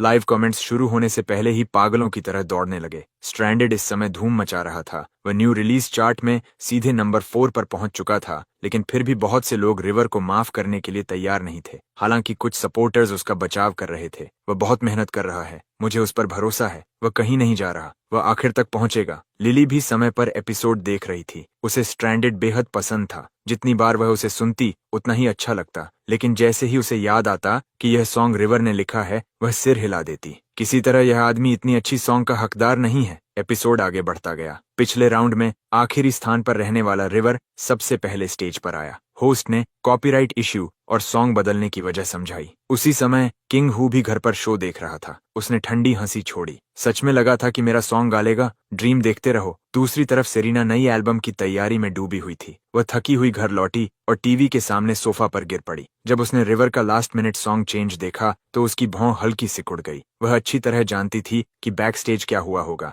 फिर म्यूजिक शुरू हुआ और स्क्रीन पर टाइटल उभरा, लायर। उसकी आंखों में जिज्ञासा की चमक उभरी। फिर एक ओरिजिनल कॉम्पोजिशन। अब रिवर जो कुछ भी परफॉर्म कर रहा था सब ओरिजिनल था। जैसे ही रिवर ने गाना शुरू किया, सेरिना की नजरें स्क्रीन पर जम गईं। उसकी आंखें चमकने लगीं। वह बिल्कुल स्थिर होकर देखती रही। रिवर की आंखें नम थीं। उसके चेहरे पर दुख, अपराध बोध, पछतावा और टूटे हुए दिल का दर्द एक साथ दिखाई दे रहा था। दूसरी तरफ किंग हू भी वही परफॉर्मेंस देख रहा था। उसकी भौहें सिकुड़ गईं। इसके पास फिर नया सॉन्ग आ गया। कोई मौका नहीं कि यह खुद लिखता हो। सेरिना ने पूरा लियर सुना और उसके दिल में एक शांत उदासी भर गई। अगर हम कभी अलग ही न हुए होते तो शायद कुछ बातें थीं जो वह कभी कह नहीं पाई। स्क्रीन पर रिवर अकेला स्टेज से उतर रहा था, पूरी तरह खोया हुआ। सेरिना लंबे समय तक चुपचाप उसे देखती रही। लिली ने भी पूरा सॉन्ग सुना। वह अब इस बात से इनकार नहीं कर सकती थी कि रिवर बदल चुका है। क्राउड उसे चिल्लाकर गालियां देता है, उसका मजाक उड़ाता है, लेकिन वह पलट कर लड़ता नहीं। वह बस चुपचाप गाता है और म्यूजिक को बोलने देता है। शायद पब्लिक डाउनफॉल ही उसका टर्निंग पॉइंट था। सबसे ऊंची ऊंचाइयों और सबसे गहरी गिरावटों ने उसके भीतर कुछ खोल दिया था। ऐसी क्रिएटिविटी जिसका उसे खुद भी अंदाजा नहीं था। लाइव कमेंट्स पागलों की तरह दौड़ रहे थे। ओह माय गॉड, इस सॉन्ग ने मुझे तोड़ दिया। मैं सच में रो रहा हूँ। रिवर, तुम बहुत मजबूत हो। तुम्हें कितना दर्द हो रहा होगा। जब होस्ट ने रिवर का वोट काउंट पढ़ा, पूरा क्राउड चुप हो गया। नामुमकिन, वह 400 से सिर्फ एक वोट दूर है। क्या मैं सही देख रहा हूँ? उस कमबैक के पास इतने वोट्स कैसे हैं? लिली भी नंबर देखकर सच में हैरान रह गई। वह एडवांस कर गया। किंग हू ने रिजल्ट देखा और मेज पर मुक्का मार दिया। मजाक कर रहे हो? खुद ब्रेकअप किया और अब हार्ट ब्रोकन रोमांटिक बनने का नाटक कर रहा है। अगर सेरिना ने यह देखा तो क्या सोचेगी? उसी समय सनी के पास, जो लगातार वैरायटी शोज और लाइव इवेंट्स में व्यस्त थी, आखिरकार आज थोड़ा आराम था। वह सोफा पर बैठी और रिवर का परफॉर्मेंस चलाया। क्या उसने यह सॉन्ग मेरे लिए लिखा? यादें उसके दिमाग में उमड़ पड़ी। सनी, एक दिन मैं तुम्हारे लिए सॉन्ग लिखूंगा। मुझे पता है लिखोगे। मुझे तुम पर भरोसा है। सनी, मैं तुमसे हमेशा प्यार करूंगा। मैं भी तुमसे प्यार करती हूँ। लेकिन सिर्फ 6 महीने बाद वही रिवर था जिसने रिश्ता खत्म कर दिया। उस रात सनी उससे लिपट कर रो रही थी। मत जाओ, प्लीज मुझे छोड़कर मत जाओ। छोड़ दो सनी। तुम्हारा लेबल, तुम्हारे पेरेंट्स, बहुत ज्यादा कंट्रोल है। मैं अब ये नहीं कर सकता। उस रात सनी रोते रोते थक गई थी, लेकिन फिर भी वह उसे रोक नहीं पाई। अब उसके सीने में भारीपन जमा था। वे सारी खूबसूरत यादें जो अब कभी वापस नहीं आ सकती थीं। जितना वह सोचती, उसकी आंखें उतनी ही भर आती। उधर जेड अपने ऑफिस में थी। उसने रिवर की परफॉर्मेंस का क्लिप पूरा देखा और तिरस्कार से हंसी। एक स्कमबैग के मगरमच्छ के आंसू। कौन जाने अभी कहाँ मस्ती कर रहा होगा। उसी समय होटल में मैं मजे से अपना ब्रेस्ड चिकन खा रहा था कि अचानक मुझे छींक आ गई। कोई मेरी बात कर रहा है? जेड के चेहरे पर जटिल भाव उभरे। तभी प्रेस्टन का कॉल आया। जेड, तुम्हारी ड्रामा शूटिंग लगभग खत्म होने वाली है ना? मैं कुछ दिनों में उस इलाके में बिजनेस डील के लिए आ रहा हूँ। तुम्हारे लिए रैप पार्टी रखता हूँ। ये निकनेम सुनकर जेड की भौं फड़क गई। प्रेस्टन, वार्नर एंटरटेनमेंट का यंग एयर, लंबे समय से उसका पीछा कर रहा था, लेकिन जेड को उसके लिए कुछ महसूस नहीं होता था। अगर कुछ था तो सिर्फ थकान। जरूरत नहीं, क्रू पहले ही रैप पार्टी ऑर्गेनाइज कर रहा है। उसके बाद मुझे काम भी है। मैं आपको परेशान नहीं करना चाहती प्रेस्टन। दूसरी तरफ प्रेस्टन अपनी कुर्सी पर पीछे झुक गया। उसका जबड़ा कस गया। उसे किसी के द्वारा मना किया जाना पसंद नहीं था। वह अपने गुस्से को निगल गया। कोई परेशानी नहीं है। रैप पार्टी जैसी चीज में क्या रखा है? तुम्हारा ज्यादा समय भी नहीं लगेगा। जेड ने धीरे से आह भरी, कोई बहाना बनाया और कॉल काट दिया। लाइन कटते ही प्रेस्टन का गुस्सा भड़क उठा। इतना समय हो गया और इसे अब भी अपनी औकात का पता नहीं चला। उसने फोन पर रिवर की ट्रेंडिंग पोस्ट्स देखी। उसकी आंखें सिकुड़ गईं। अब भी उस कमबैक को भुला नहीं पाई, है ना? ठीक है, मैं ही उससे निपटता हूँ। अगले दिन रिवर का नया सॉन्ग लियर लिली के रिव्यू की बदौलत न्यू रिलीज चार्ट के टॉप 10 में पहुंच गया। हे एवरीवन, मैं लिली हूँ और स्वागत है लिली टॉक्स म्यूजिक में। आज हम लियर को एनालाइज करेंगे। कैमरा पर लिली का आकर्षण अलग ही था। उसकी मौजूदगी स्क्रीन को भर देती थी। उसे अच्छी तरह पता था कि ऑडियंस क्या चाहती है। यह सॉन्ग बिल्कुल वही करता है जो इसका टाइटल कहता है। हर लाइन एक झूठ है। लिरिक्स बार बार कहते हैं मैं झूठ नहीं बोल रहा, लेकिन ध्यान से सुनो, हर नोट में इमोशन बहता हुआ महसूस होगा। सॉन्ग धीरे धीरे लेयर दर लेयर खुलता है। लायर कंपोजर की आखिरी बची हुई प्राइड है। लगभग 8 मिनट लंबे रिव्यू में लिली ने लायर को बड़ी गहराई से समझाया। साफ था कि वह सॉन्ग को बहुत ऊंचा दर्जा देती है, लेकिन अपनी आदत के मुताबिक उसने एक बार भी रिवर का नाम नहीं लिया। वीडियो अपलोड हुआ और कुछ ही समय में ट्रेंडिंग लिस्ट के टॉप पर पहुंच गया। कमेंट्स की बाढ़ आ गई। लिली, क्या तुम्हारी स्टॉकिंग्स मेरे लिए एक कप टी बना सकती हैं? वह स्कमबैग अभी भी कंपटीशन में क्यों है? म्यूजिक सच में अच्छा है। यकीन करना मुश्किल है कि यह उसी स्कमबैग रिवर का है। फिर जल्दी ही मंडे आ गया। हेवंस वॉइस का राउंड 4 रिकॉर्ड हो रहा था और ऑडियंस एक एक करके अपनी सीट्स भर रही थी। इस राउंड की थीम थी ऑटम और हर कोई उत्साहित था। वेटिंग रूम में अब सिर्फ 8 कंटेस्टेंट्स बचे थे। आज रात एक और कंटेस्टेंट घर जाएगा। ब्रैंडन इस बार सामान्य से देर से पहुंचा और मेरे सामने वाली सीट पर बैठ गया। रूबी सबसे आखिर में आई। उसने मेरे पास वाली खाली सीट देखी और बिना झिझक वहीं बैठ गई। बैठते हुए उसने मुझे हल्की सी स्माइल दी। मैंने भी सिर हिलाकर जवाब दिया। आज रूबी का आउटफिट काफी हल्का था। हील्स पहन रखी थीं। वह लगभग 6 फीट लंबी लग रही थी और उसकी लंबी टांगों को नजरअंदाज करना लगभग नामुमकिन था। इतनी नजदीक बैठने पर उसके परफ्यूम की हल्की साफ खुशबू महसूस हो रही थी। उसके खूबसूरत चेहरे पर सहज मुस्कान थी और जब रूबी बैठी, उसकी गोरी टांगें फिर से मेरी नजरों के सामने थीं। मेरी नजर अनजाने में उधर चली गई। रिवर, मैं आज रात तुम्हारे नए सॉन्ग का सच में इंतजार कर रही हूँ, रूबी ने कहा। उसे मेरे पिछले 3 सॉन्ग सच में पसंद आए थे। मैं थोड़ा चौंक गया। ये पहली बार था जब किसी कंटेस्टेंट ने मुझसे खुद बात की थी। मैंने जल्दी खुद को संभाला। थैंक यू रूबी, मैं भी आज रात तुम्हारी परफॉर्मेंस का इंतजार कर रहा हूँ। दूसरी तरफ मार्कस बैठा था। उसका चेहरा अंधेरा पड़ गया। मैंने आवाज बस इतनी ऊंची की कि सब सुन सकें। रूबी पिछली बार फर्स्ट प्लेस से बहुत करीब थी। शायद इस बार टॉप स्पॉट ले ही ले। कमरे का माहौल बदल गया। सभी के चेहरे अजीब हो गए। हर कोई चुपके से मार्कस की तरफ देखने लगा, जैसे कोई ड्रामा अनफोल्ड होने वाला हो। रूबी मुस्कुराई। मार्कस दूसरे लेवल पर है, मैं उसे हराने की उम्मीद नहीं कर रही। मार्कस ने ठंडी हंसी छोड़ी और ऐसी मुस्कान दी जो आंखों तक नहीं पहुंची। ओह रिवर, तुम्हें फर्स्ट प्लेस इतनी बुरी तरह चाहिए? ब्रैंडन ने चुपचाप मिल्क का कार्टन उठाया और एक घूंट लिया। माहौल बहुत भारी हो चुका था। वह इसमें पड़ना नहीं चाहता था। ईथन बस मुस्कुराया और कुछ नहीं बोला। फिर होस्ट स्टेज पर आया और राउंड 4 आधिकारिक रूप से शुरू हो गया। सबसे पहले एक मिड टियर सिंगर परफॉर्म करने गया। पिछले राउंड में वह आखिरी स्थान पर था और उसकी घबराहट साफ दिखाई दे रही थी। इसका असर उसकी परफॉर्मेंस पर भी पड़ा। उसे सिर्फ 396 वोट्स मिले। उसके बाद आने वाले हर कंटेस्टेंट ने 400 का आंकड़ा पार कर लिया। मिड टियर सिंगर का चेहरा बुझ गया। उसे पता था कि अब उसके चांसेस बहुत कम हैं, लेकिन जब उसकी नजर मुझ पर पड़ी, उसके दिल में उम्मीद की एक छोटी सी चिंगारी जल उठी। मार्कस मुझे स्टेज की तरफ जाते हुए देख रहा था। उसने मुझे बस एक आलसी सी नजर से देखा। अगर ये बच भी गया तो भी हमारे बीच का गैप बहुत बड़ा है। असली खतरा रूबी है। वह तेजी से करीब आ रही है। बाहर स्टेज पर होस्ट ने इंट्रोडक्शन पूरा किया। मैंने माइक उठाया और स्टेज की तरफ बढ़ गया, लेकिन इस बार कुछ अलग था। इस बार कोई हूटिंग नहीं थी। कोई मुझे नीचे गिराने के लिए चिल्ला नहीं रहा था। ऑडियंस बस देख रही थी, इंतजार कर रही थी। मैं स्टेज के बीचों बीच खड़ा होकर उस खामोशी को महसूस करता हूँ। ये सच में मुझे हैरान कर देता है। पिछले कुछ राउंड्स बेकार नहीं गए। प्रोडक्शन टीम भी उतनी ही चौंकी हुई है। विक्टर धीरे से बुदबुदाता है। लगता है क्राउड अब उसकी तरफ आने लगा है। आइवॉन स्टेज पर खड़े रिवर को देखती है। उसकी आंखों में कुछ चमकता है। उम्मीद है वह जानता होगा कि इसे कैसे संभाल कर रखना है। स्टेज पर मैं सब कुछ सिंपल रखता हूँ। कोई बड़ा स्पीच नहीं, बस ऑडियंस और जजेस को एक शांत बाव। हमेशा की तरह म्यूजिक शुरू होता है। मेरे पीछे की स्क्रीन रोशन हो जाती है। सॉन्ग का टाइटल दिखाई देता है, maple, performed by River, written and composed by River. Director Lee title देखकर मुस्कुराता है। यह थीम के लिए बिल्कुल परफेक्ट है। विक्टर जानकार नजरों से आगे झुकता है। बस इंतजार कीजिए, ध्यान से सुनिए, ये कुछ अलग है, हाई स्कोर आ सकता है। डायरेक्टर ली और इवोन एक दूसरे को जिज्ञासा से देखते हैं। अगर विक्टर ऐसा कह रहा है तो जरूर इसमें कुछ खास होगा। जैसे जैसे इंट्रो आगे बढ़ता है, एक शांत उदासी हवा में तैरने लगती है, अपने साथ ऑटम की खुशबू लिए हुए। स्टेज पर मेरा चेहरा गंभीर हो जाता है, आंखें झुकी हुई हैं। मैं धीरे धीरे माइक उठाता हूँ और गाना शुरू करता हूँ। जैसे ही पहला नोट निकलता है, पूरा हॉल फिर से हिल उठता है। आइवॉन और बाकी जजेस तुरंत इसे नोटिस करते हैं। रिवर की वोकल कंट्रोल पहले से कहीं ज्यादा मजबूत हो चुकी है। ब्रेथ सपोर्ट, हर सिलेबल की प्रिसीजन, सब कुछ बेहतर हो चुका है। यहाँ तक कि रूबी भी खुद को रोक नहीं पाती। यह और बेहतर हो गया है। ये टेक्निक अब प्रोफेशनल लेवल की है। मैं स्टेज के बीचों बीच स्थिर खड़ा हूँ। मेरी वह हल्की, भारी और खुरदुरी आवाज हर शब्द को अपने साथ बहा रही है। मेरी आंखों में किसी गहरे और दबे हुए दर्द का बोझ है। ऑडियंस उसे महसूस करती है। यह सॉन्ग किसके लिए है? ऐसा लग रहा है जैसे किसी को अलविदा कह रहा हो। लव सॉन्ग्स की बात हो तो रिवर सच में अलग है। मेरा मतलब, उसने 3 बड़ी सेलिब्रिटीज को डेट किया है। आदमी ने बहुत कुछ जिया है। मैं गाता रहता हूँ, क्राउड सुनती रहती है, पूरा वेन्यू एकदम शांत है। हर कोई सॉन्ग के भीतर खो चुका है। कई लोग आंखें बंद कर लेते हैं और कहानी को अपने ऊपर बहने देते हैं। ऑटम विदाइयों का मौसम है। मेपल लीव्स रोमांटिक होते हैं, लेकिन मैं किसे याद कर रहा हूँ? सेरीना, जेड या सनी? सॉन्ग अपने दूसरे हिस्से में पहुंचता है। मैं आखिरी हिस्से में अपना सब कुछ झोंक देता हूँ। जब आखिरी नोट खत्म होता है,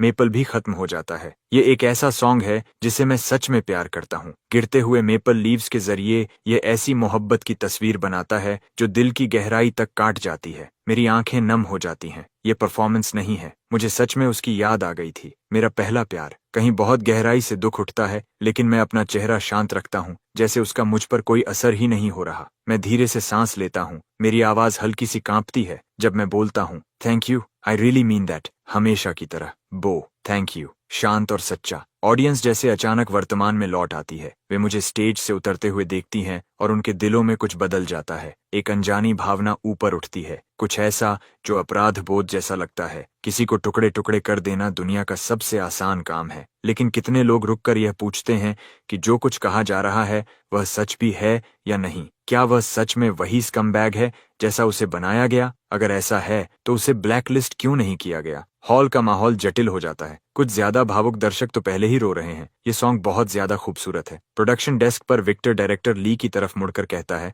देखा, मैंने कहा था ना, इसकी सॉन्ग राइटिंग अब बिल्कुल अलग लेवल पर है। डायरेक्टर ली धीरे धीरे सिर हिलाता है। मानना पड़ेगा, इतने लोगों को डेट करने का फायदा लव सॉन्ग्स में जरूर मिलता है। तब तक मैं वेटिंग रूम में वापस आ चुका हूँ। मार्कस मुझे एक नजर देखता है और बाकी लोग भी उतने ही दूर बने हुए हैं। सिर्फ रूबी मुस्कुराकर मेरी तरफ झुकती है। रिवर, वह सॉन्ग इनक्रेडिबल था। मैं तो अब प्रैक्टिकली फैन बन चुकी हूँ। मैं मुस्कुराकर सिर हिला देता हूँ। होस्ट पहले ही स्टेज पर वापस पहुंच चुका है। जैसे ही वह वोट काउंट देखता है, उसकी आंखें फैल जाती हैं। उसका दिल एक पल के लिए रुक जाता है। नंबर इतना ज्यादा है, वह सच में कुछ क्षणों के लिए जम जाता है। एक बार निगलता है, फिर बोलता है, कंग्रेचुलेशंस टू रिवर, 459 वोट्स। पूरा हॉल फट पड़ता है। हर दिशा से शोर उठता है। नो वे, इतने ज्यादा? क्या रिवर सच में फर्स्ट प्लेस लेने वाला है? लोग इस कमबैक को वोट क्यों देते जा रहे हैं? वेटिंग रूम में बैठे बाकी कंटेस्टेंट्स भी स्तब्ध रह जाते हैं। मिड टीयर सिंगर की उम्मीद की आखिरी झिलमिलाहट भी बुझ जाती है। रूबी की आंखें चौड़ी हो जाती हैं और उसके होंठ हल्के से खुल जाते हैं। एक पल बाद वह सचमुच की मुस्कान बिखेरते हुए कहता है, बधाई हो रिवर। मैं भी मुस्कुरा देता हूँ।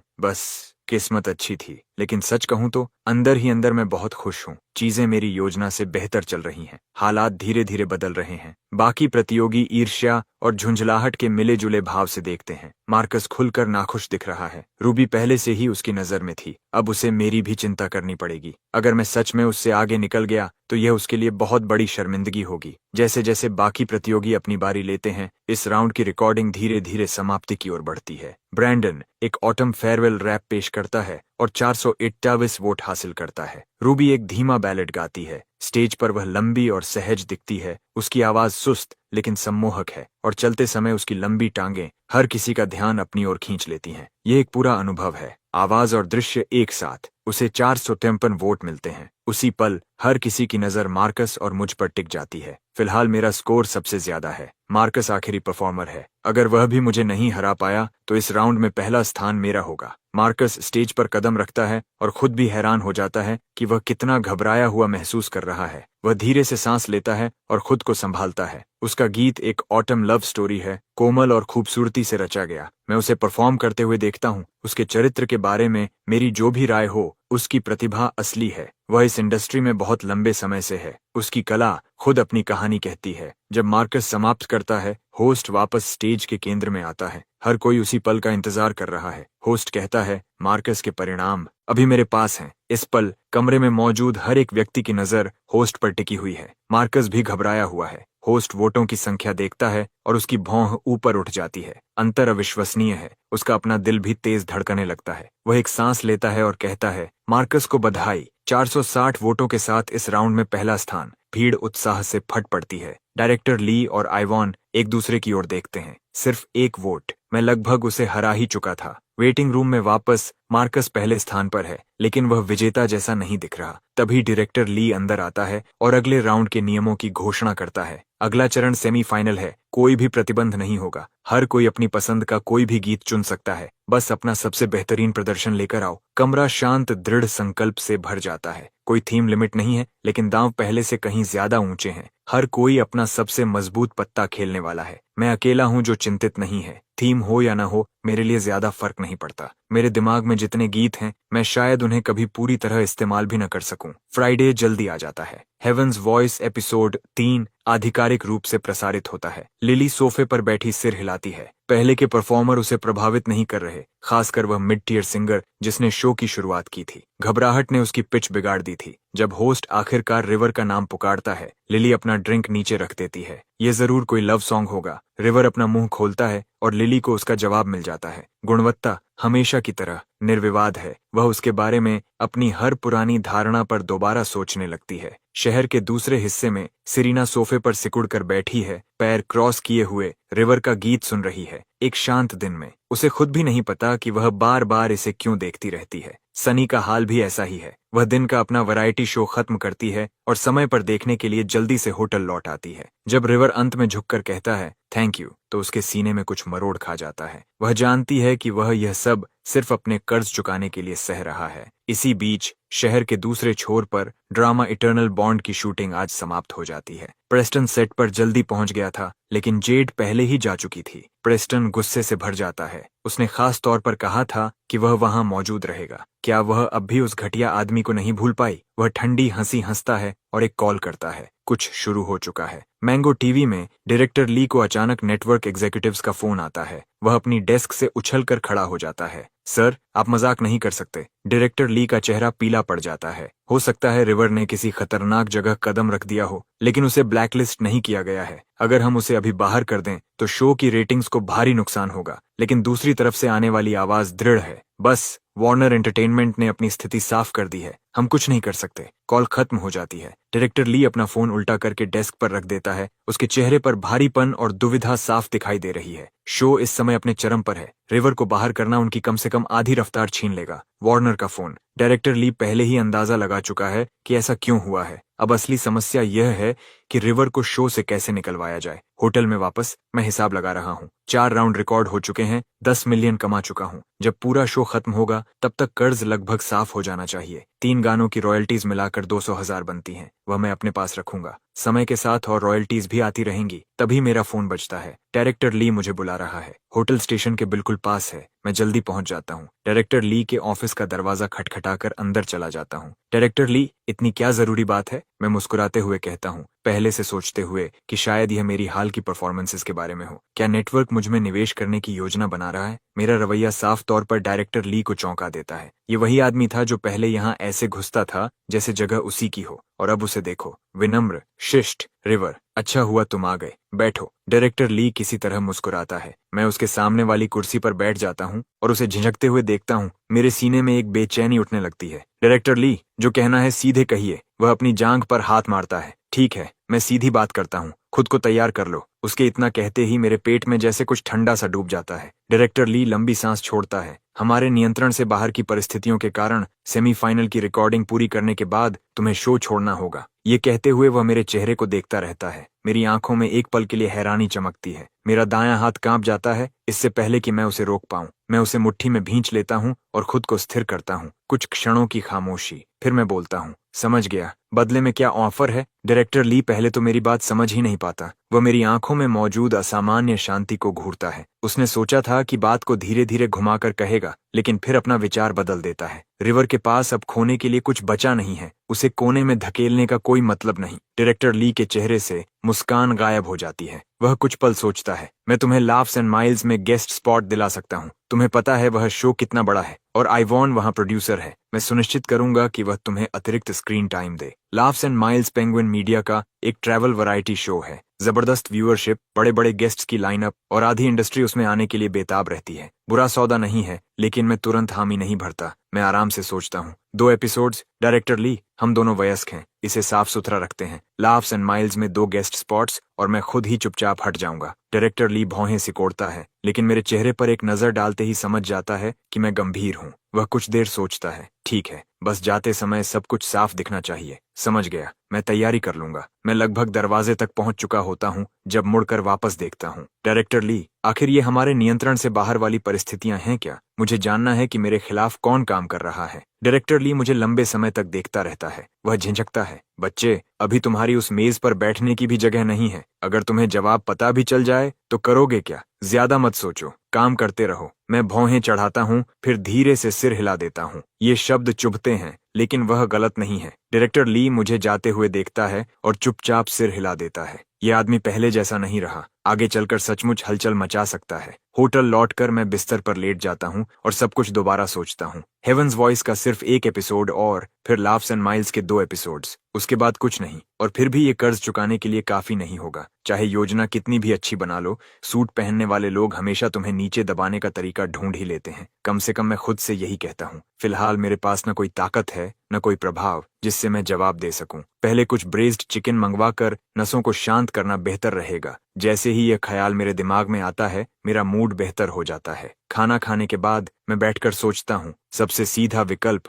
एक नॉवल लिखना। इस दुनिया में कॉपीराइट को गंभीरता से लिया जाता है। पायरेसी लगभग न के बराबर है, जिसका मतलब है कि ऑथर्स को वास्तव में भुगतान मिलता है। मैं बिल्कुल नहीं हिचकिचाता। लैपटॉप खोलता हूँ और एक अकाउंट रजिस्टर करता हूँ। कौन सी किताब याददाश्त से लिखूं? ऐसी होनी चाहिए जो अर्थ पर बहुत बड़ी हिट रही हो। अपनी ट्रांसमाइग्रेशन की बेतुकी स्थिति और इस पूरी दुनिया की अव्यवस्था के बारे में सोचते हुए मैं बिना किसी हिचकिचाहट के टाइटल टाइप कर देता हूँ, path of the ghost physician. फिर मैं लिखना शुरू करता हूँ और मुझे एहसास होता है कि जब मैं अपनी यादों में वापस जाता हूँ तो हर विवरण बिल्कुल साफ सामने आता है, जैसे वह मेरे दिमाग में उकेर दिया गया हो। ली हू वोंग मूसल उठाता है और उसे बार बार ओखली में नीचे लाता है। ऊब से भरा हुआ वह मिश्रण को मिट्टी समेत बारीक पाउडर में पीस रहा है, जबकि चमकता हुआ स्कैन स्टोन धीरे धीरे धूल में बदल रहा है। मैं तेजी से लिखता हूँ, 2 घंटों में 10,000 शब्द। मैं उसे अपलोड करता हूँ और रिव्यू का इंतजार करता हूँ। यह नॉवल अर्थ पर एक सांस्कृतिक घटना था। सवाल यह है कि क्या यह यहाँ भी उतना ही सफल होगा? इस बीच सिरीना की तरफ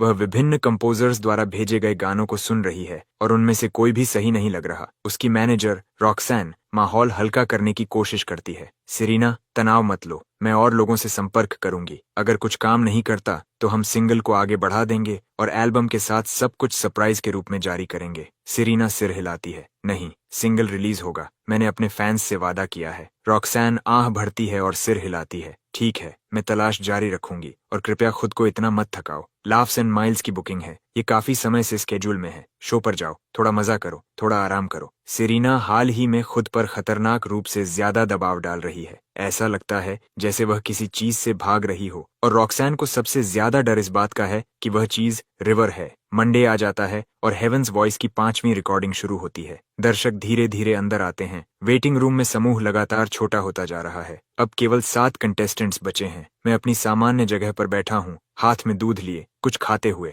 रूबी दरवाजे से अंदर आती है, हमेशा की तरह बेहद आकर्षक दिखती हुई। उसकी लंबी चिकनी टांगें अब भी लोगों का ध्यान खींच रही हैं। वह आत्मविश्वास से कमरे का अभिवादन करती है, मेरे बगल वाली खाली सीट देखती है और बिना एक पल सोचे वहीं बैठ जाती है। रिवर, इस राउंड में तुम क्या गा रहे हो? मुझे फिर से रूबी के परफ्यूम की हल्की खुशबू महसूस होती है और मेरी नजर एक पल के लिए उन गोरी टांगों पर चली जाती है। ये एक राज है। जब मैं स्टेज पर जाऊंगा तब पता चल जाएगा। रूबी मेरी मुस्कान देखती है और वैसी ही मुस्कान लौट आती है। लगता है रिवर इस राउंड में पहला स्थान लेने जा रहा है। उसे सचमुच मुझ में दिलचस्पी है, लेकिन कमरे में मौजूद हर व्यक्ति इस टिप्पणी को अलग तरीके से लेता है। सभी ऐसे देख रहे हैं जैसे कुछ मनोरंजक होने वाला हो। मार्कस मुश्किल से प्रतिक्रिया देता है, बस मेरी तरफ एक तेज नजर डालता है, लेकिन उसके शांत दिखने वाले बाहरी व्यवहार के नीचे बेचैनी है। वह किसी और से हार सकता है, लेकिन मुझसे, एक प्रिटी बॉय आइडल से हारना बिल्कुल स्वीकार्य नहीं है। जब वह रूबी का सवाल सुनता है तो मैं मुस्कुराकर जवाब देता हूँ, बिल्कुल, मैं पहला स्थान चाहता हूँ। अगर प्रतियोगिता में हिस्सा ले रहे हो तो सबसे ऊपर जाने की कोशिश करनी चाहिए। मार्कस मेरी ओर देखता है और सपाट स्वर में कहता है, देखेंगे कि तुम्हारे पास उसके लिए जरूरी क्षमता है या नहीं। कोई और बोलने की हिम्मत नहीं करता। खामोशी इतनी तीखी है कि जैसे उसे काटा जा सकता हो। इस बीच कंट्रोल रूम में डायरेक्टर ली मॉनिटर्स के सामने बैठा है। ये सेमीफाइनल है, हर विवरण मायने रखता है। इवॉन आज बेहद सलीके से तैयार हुई है। चलते समय उसकी हील्स की आवाज गूंजती है और उसके हर कदम के साथ लोगों की नजर उसकी टांगों की ओर खींचती है, लेकिन उसके चेहरे पर एक शांत निराशा लिखी हुई है। वह पहले ही सुन चुकी है कि रिवर जा रहा है। उसने अपनी आंखों से देखा है कि वह कितनी दूर तक पहुंचा है। उसके एक हिस्से की सचमुच इच्छा थी कि वह ग्रैंड फिनाले तक पहुंचे। विक्टर भी ऐसा ही महसूस करता है। मेरे द्वारा जारी किए गए हर गाने के पीछे विक्टर खड़ा रहा है। सेमीफाइनल की रिकॉर्डिंग शुरू होती है। होस्ट नियमों को दोहराता है और कंटेस्टेंट्स एक एक करके स्टेज पर जाना शुरू करते हैं। डायरेक्टर ली अपने पास बैठे विक्टर की ओर देखता है और झुककर पूछता है, इस राउंड में रिवर क्या गा रहा है? यह सवाल आइवॉन के कानों तक भी पहुंचता है। वह भी उतनी ही जिज्ञासा से उसकी ओर देखती है। विक्टर ऐसे मुस्कुराता है जैसे उसे कोई राज पता हो। देख लोगे, मैं बस इतना कहूंगा कि इस आदमी की सॉन्ग राइटिंग सचमुच बहुत प्रभावशाली हो गई है। एक असली कमबैक अब असंभव नहीं है। ये बात डायरेक्टर ली और एवॉन दोनों का ध्यान खींच लेती है। सेमीफाइनल में कोई थीम रिस्ट्रिक्शन नहीं है और हर कंटेस्टेंट अपना सर्वश्रेष्ठ लेकर आया है। अब तक सबसे कम स्कोर 415 है और सबसे ज्यादा 488। प्रतियोगिता बेहद कड़ी है। जैसे जैसे राउंड आगे बढ़ते हैं, प्रतियोगिता अपने दूसरे आधे हिस्से में पहुंच जाती है। जब वेस्ली और ब्रैंडन स्टेज पर आते हैं तो कमरे की ऊर्जा अपने चरम पर पहुंच जाती है। वेस्ली को 450 वोट मिलते हैं, ब्रैंडन को 453। अब भीड़ पूरी तरह उत्साहित हो चुकी है। फिर रूबी की बारी आती है। उसका गीत धीमा और शांत है। वह स्टेज पर खड़ी है, हाथ में माइक लिए। उसका शरीर धीरे धीरे रिदम के साथ झूम रहा है। एक पल में कमरे की उग्र ऊर्जा पिघलकर कुछ नरम और भारहीन बन जाती है। उसकी आवाज एक साथ आलसी और सम्मोहक है और बेचैन भीड़ धीरे धीरे शांत हो जाती है। रूबी शोर सुत्सनबन वोटों के साथ समाप्त करती है। यह संख्या सामने आते ही हर कंटेस्टेंट चुप हो जाता है। नजरें मेरी और मार्कस की ओर मुड़ जाती हैं। ये स्कोर पिछले राउंड के सबसे ऊंचे स्कोर को पार कर चुका है। मार्कस भी इसे महसूस करता है। तनाव धीरे धीरे बढ़ रहा है। रूबी से हारना वह सह सकता था, लेकिन मुझसे हारना बिल्कुल नहीं। भीड़ उत्सुकता से गूंज रही है। मैं पहले से ही विंग्स में इंतजार कर रहा हूँ। जब होस्ट मेरा नाम पुकारता है, मैं माइक उठाता हूँ और बाहर चला जाता हूँ। कमरा शांत हो जाता है। कोई हूटिंग नहीं, कोई दुश्मनी नहीं, बस सभी की निगाहें मुझ पर हैं, इंतजार करती हुई। मैं हल्का सा झुककर अभिवादन करता हूँ। म्यूजिक शुरू होता है। मेरे पीछे की स्क्रीन पर टाइटल दिखाई देता है, डस्क, रिवर द्वारा प्रस्तुत, रिवर द्वारा लिखित और कंपोज किया गया। जैसे ही इंट्रो बजता है, सभी निगाहें मुझ पर टिक जाती हैं। मेलोडी धीमी और विस्तृत है, जैसे वह अपने साथ हवा में कुछ ऐसा लेकर चल रही हो जो बिना पूछे कमरे को शांत कर दे। डस्क। लोग टाइटल पढ़ते हैं और उसमें कुछ ऐसा है जो चुपचाप दर्द देता है। सूर्यास्त सुंदर होता है, लेकिन वह पहले से ही मिट रहा होता है। मैं स्टेज पर स्थिर खड़ा रहता हूँ, उस भावना को अपने भीतर बनने देता हुआ। जब इंट्रो समाप्त होता है, मैं माइक उठाता हूँ और गाना शुरू करता हूँ। मेरी धीमी, भर्राई हुई आवाज कमरे में फैल जाती है, उस उदास मेलोडी को अपने चारों ओर लपेटते हुए। इस पल भीड़ उसे देखती है। सूर्यास्त की आखिरी रोशनी, सुंदर और पहले से ही गायब होती हुई। एक सुनसान हाईवे पर अकेला ड्राइवर, हर दिशा से उतरती हुई रात। मेरी वोकल कंट्रोल फिर बेहतर हो गई है। अब मैं पूरी तरह इस शरीर के साथ तालमेल में हूँ। ये गीत मुझसे ऐसे बहता है जैसे ये हमेशा से मेरा रहा हो। कोरस आता है। मेरी आवाज कोमल और दर्द से भरी हुई है। हर बारीकी, हर भावना पूरी तरह खुली हुई। दर्शक अब किसी कॉन्सर्ट हॉल में नहीं हैं। वे एक मरते हुए आसमान के नीचे खड़े हैं। इवन सुन रही है। उसकी निगाहें स्टेज पर खड़े रिवर पर टिकी हुई हैं, विचारों में खोई हुई। हाल में उसके द्वारा लिखा गया हर लव सॉन्ग किसी स्वीकारोक्ति जैसा लगता है। हो सकता है उसने बहुत लोगों के साथ संबंध बनाए हों, लेकिन सच्ची भावना की बात आए तो और कैसे वह इतना गहराई से छू लेने वाला कुछ लिख सकता है। वेटिंग रूम में बाकी कंटेस्टेंट्स चुपचाप देख रहे हैं। उनके भाव पढ़ना मुश्किल है। वे सभी प्रोफेशनल्स हैं। उन्हें ठीक ठीक पता है कि वे क्या सुन रहे हैं। और धीरे धीरे हर जोड़ी आंखें मार्कस की ओर खिसक जाती हैं। हैं, जिसका चेहरा ठंडा पड़ चुका है। मार्कस काफी हद तक हिल चुका है। ये आदमी इतना बेहतर कैसे हो गया? उसकी टेक्निक पहले ही सर्वोच्च स्तर पर है। गीत समाप्त हो जाता है। मैं स्टेज पर चुपचाप झुकता हूँ। पूरा वेन्यू बिल्कुल स्थिर है। दर्शक अभी तक वापस नहीं आए हैं। फिर एक लंबे पल के बाद वे लौटते हैं और तालियां एक ऐसी लहर की तरह फूट पड़ती हैं जो रुकती नहीं। डस्क बेहद सुंदर है। कोई ऐसा गीत तब तक नहीं लिख सकता जब तक उसने सच में प्यार न किया हो और उसे खोया न हो। विक्टर भीड़ को भावुक होते हुए देखता है। ये प्रतिक्रिया देखो, इसका वोट काउंट बहुत ऊंचा जाने वाला है। मैं महसूस कर सकता हूँ। डायरेक्टर ली सहमति में सिर हिलाता है। ये सेमीफाइनल है और शो पर मेरा अंतिम परफॉर्मेंस भी। क्या मैं सचमुच पहला स्थान हासिल कर सकता हूँ? अगर ऐसा हुआ तो ये शो के लिए एक बहुत बड़ा पल होगा। वोटिंग बंद हो चुकी है।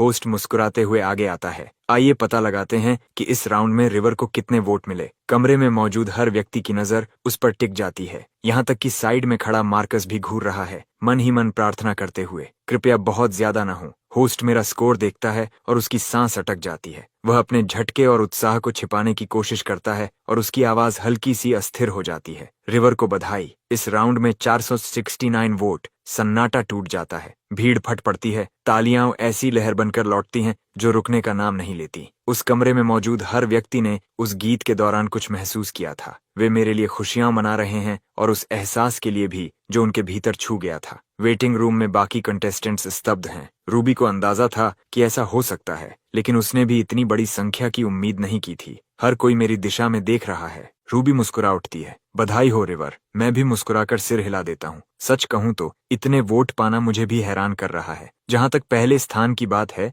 वह पूरी तरह मार्कस पर निर्भर करता है। मार्कस पहले ही स्टेज पर पहुंच चुका है। दर्शक आगे झुककर देखने लगते हैं। उसकी प्रतिभा वास्तविक है। अब तक हर राउंड में वह सबसे ऊपर रहा है और कमरा उसके फैंस से भरा हुआ है। वह माइक उठाता है, पीछे खड़े म्यूजिशियंस की ओर हल्का सा सिर हिलाता है और वे उसे थम्स अप दिखाते हैं। म्यूजिक शुरू हो जाता है। मार्कस धीरे से सांस लेता है, खुद को संभालता है और गाना शुरू करता है। वह एक लव सॉन्ग लेकर आया है, उसका सबसे मजबूत जॉनर। ये सचमुच सुंदर है और वह इसे बिना किसी गलती के प्रस्तुत करता है। जब मार्कस समाप्त करता है तो वह राहत की लंबी सांस छोड़ता है। परफॉर्मेंस खत्म हो चुकी है। तनाव थोड़ा कम होता है, लेकिन सिर्फ थोड़ा। जैसे ही वह दर्शकों को वोट देते हुए देखता है, वह चिंता जिसे वह अभी अभी पीछे छोड़ने लगा था फिर से लौट आती है। बाकी कंटेस्टेंट्स स्क्रीन पर टकटकी लगाए हुए हैं। होस्ट द्वारा परिणाम घोषित किए जाने का इंतजार कर रहे हैं। चूंकि ये सेमीफाइनल है, वोटों के खुलने के बाद हर कंटेस्टेंट को मंच पर बुलाकर बात करने का मौका दिया जाएगा। दर्शक अभी भी वोट कर रहे हैं। सभी खामोशी से इंतजार करते हैं। विक्टर धीरे से बोलता है, क्या तुम्हें लगता है मार्कस इस राउंड में जीत जाएगा? इवोन कुछ पल चुप रहती है, फिर सिर हिलाती है। मुश्किल होगा। रिवर का स्कोर इस राउंड में बहुत ज्यादा है। डायरेक्टर ली सिर हिलाता है। पहला स्थान बचाए रखना इस समय बहुत कठिन काम है। वोटिंग बंद हो जाती है। होस्ट प्रभाव पैदा करने के लिए रुकता है। तो मार्कस को कितने वोट मिले? इस पल कमरे में मौजूद हर व्यक्ति होस्ट को घूर रहा है। मार्कस एक तरफ खड़ा है, उसका दिल तेजी से धड़क रहा है। होस्ट अंतिम संख्या पढ़ता है, एक पल के लिए स्थिर हो जाता है, फिर बोलता है, मार्कस को बधाई। इस राउंड में 459 वोट। हर कोई स्तब्ध रह जाता है। सबसे ज्यादा मार्कस। ये कैसे संभव है? वह मानने को तैयार नहीं कि वह 460 भी पार नहीं कर पाया। ठीक है, उसने मुझे नहीं हराया, लेकिन इस राउंड में वह रूबी को भी नहीं हरा पाया। मार्कस को लगता है जैसे दुनिया उसके नीचे से खिसक गई हो। उसके पैर लगभग जवाब दे देते हैं। वह लड़खड़ाता है, फिर खुद को संभाल लेता है। होस्ट उसे सहारा देने के लिए आगे बढ़ता है, लेकिन मार्कस हाथ उठाकर मना कर देता है। उसके भीतर की रोशनी पूरी तरह बुझ चुकी है। उसकी आंखें खाली हैं, इस सच को स्वीकार नहीं कर पा रही कि वह दूसरा स्थान भी नहीं बचा सका। ये उसे वास्तविक नहीं लगता। भीड़ भी हैरानी भरी नजरों से एक दूसरे को देखती है। हे भगवान, मार्कस सच में हार गया। मुझे यकीन नहीं हो रहा। रिवर ने सचमुच पहला स्थान ले लिया। इवोन के चेहरे पर भी सदमा साफ लिखा है। उसकी आंखें नम हैं, आंसू किनारों पर चमक रहे हैं। उसने सचमुच कर दिखाया। उसने सेमीफाइनल में पहला स्थान हासिल कर लिया। वेटिंग रूम में ब्रैंडन इसे समझ नहीं पा रहा। शुरुआत में रिवर की टेक्निक सचमुच कमजोर थी। अब वह इतना अच्छा कैसे हो गया? तभी स्टाफ सबको मुख्य मंच पर ले आता है। ऑडियंस गिफ्ट सेगमेंट का समय हो चुका है। होस्ट मंच के बीच में खड़ा है। मैं एक तरफ, मार्कस दूसरी तरफ। जो घमंड कभी मार्कस की पहचान था, वह पूरी तरह गायब हो चुका है। वह ऐसा दिखता है जैसे उसका मन कहीं और हो। जब उसकी नजर मुझ पर पड़ती है तो वह तुरंत दूसरी ओर देख लेता है। आप सभी के समर्थन के लिए धन्यवाद देने हेतु हमने दर्शकों के लिए कुछ उपहार तैयार किए हैं। अब आइए हमारे प्रथम स्थान विजेता रिवर की बात सुनते हैं। होस्ट पहले से जानता है कि मैं जा रहा हूँ, वह स्क्रिप्ट का पालन कर रहा है, मुझे अपने जाने की घोषणा करने का मौका दे रहा है। इस तरह शो को होने वाला नुकसान कम से कम रहेगा। मुझे पता है कि मुझे क्या करना है। रूबी अभी भी मुझे देख रही है, किसी रोमांचक बात की उम्मीद करते हुए। भीड़ शांत हो जाती है। मैं माइक उठाता हूँ।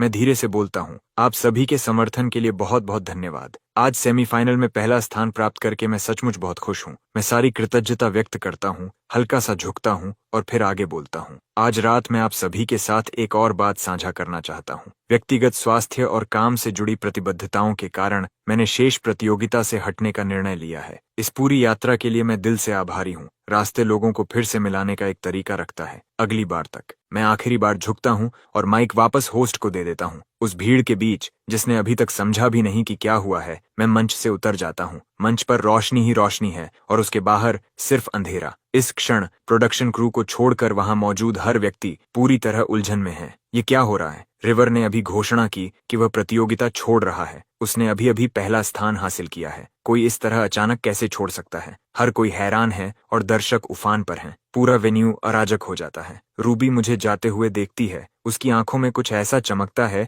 जिसे समझ पाना मुश्किल है। वह समझ नहीं पा रही कि अभी क्या हुआ। बाकी कंटेस्टेंट्स भी हैरान और उलझन में हैं, लेकिन ज्यादातर के भीतर एक छिपी हुई खुशी है। मेरे जाने के बाद उनका एक प्रतियोगी कम हो गया है। मार्कस हालांकि बिल्कुल गुस्से में दिख रहा है और उसकी आंखों में कुछ अजीब सा है। मैं पूरी तरह चला गया। इसका मतलब यह है कि मार्कस को बदला लेने का मौका भी नहीं मिलेगा। धत्तेरे की रिवर, ये बहुत गंदी चाल थी। होस्ट कुछ सधे हुए आधिकारिक शब्दों के साथ कार्यक्रम को समाप्त करता है और इसी तरह सेमीफाइनल खत्म हो जाता है। अगले दिन आइवॉन के ऑफिस में मैं सोफे पर बैठा लाफ्स एंड माइल्स के कॉन्ट्रैक्ट को पढ़ रहा हूँ। 2 एपिसोड्स, प्रति एपिसोड 1 मिलियन। मैं उम्मीद कर रहा था कि थोड़ा और निगोशिएट कर सकूं, लेकिन आइवन कहती है कि वह कुछ नहीं कर सकती। शो बहुत ज्यादा लोकप्रिय है। उनके पास गेस्ट्स की कोई कमी नहीं है। अगली शूटिंग अगले सप्ताह है। मुझे बस वहां पहुंच जाना है। इवॉन मेरे सामने बैठी है और धीरे से बोलती है, तुमने पढ़ लिया? कोई समस्या नहीं? वह जो पेन मुझे देती है उसे लेने के लिए मैं हाथ बढ़ाता हूँ और मेरी उंगलियां उसके हाथ को छू जाती हैं। उसकी त्वचा ठंडी है और अविश्वसनीय रूप से मुलायम। कॉन्ट्रैक्ट की 2 प्रतियां हैं। साइन करने के बाद मैं एक अपने पास रखता हूं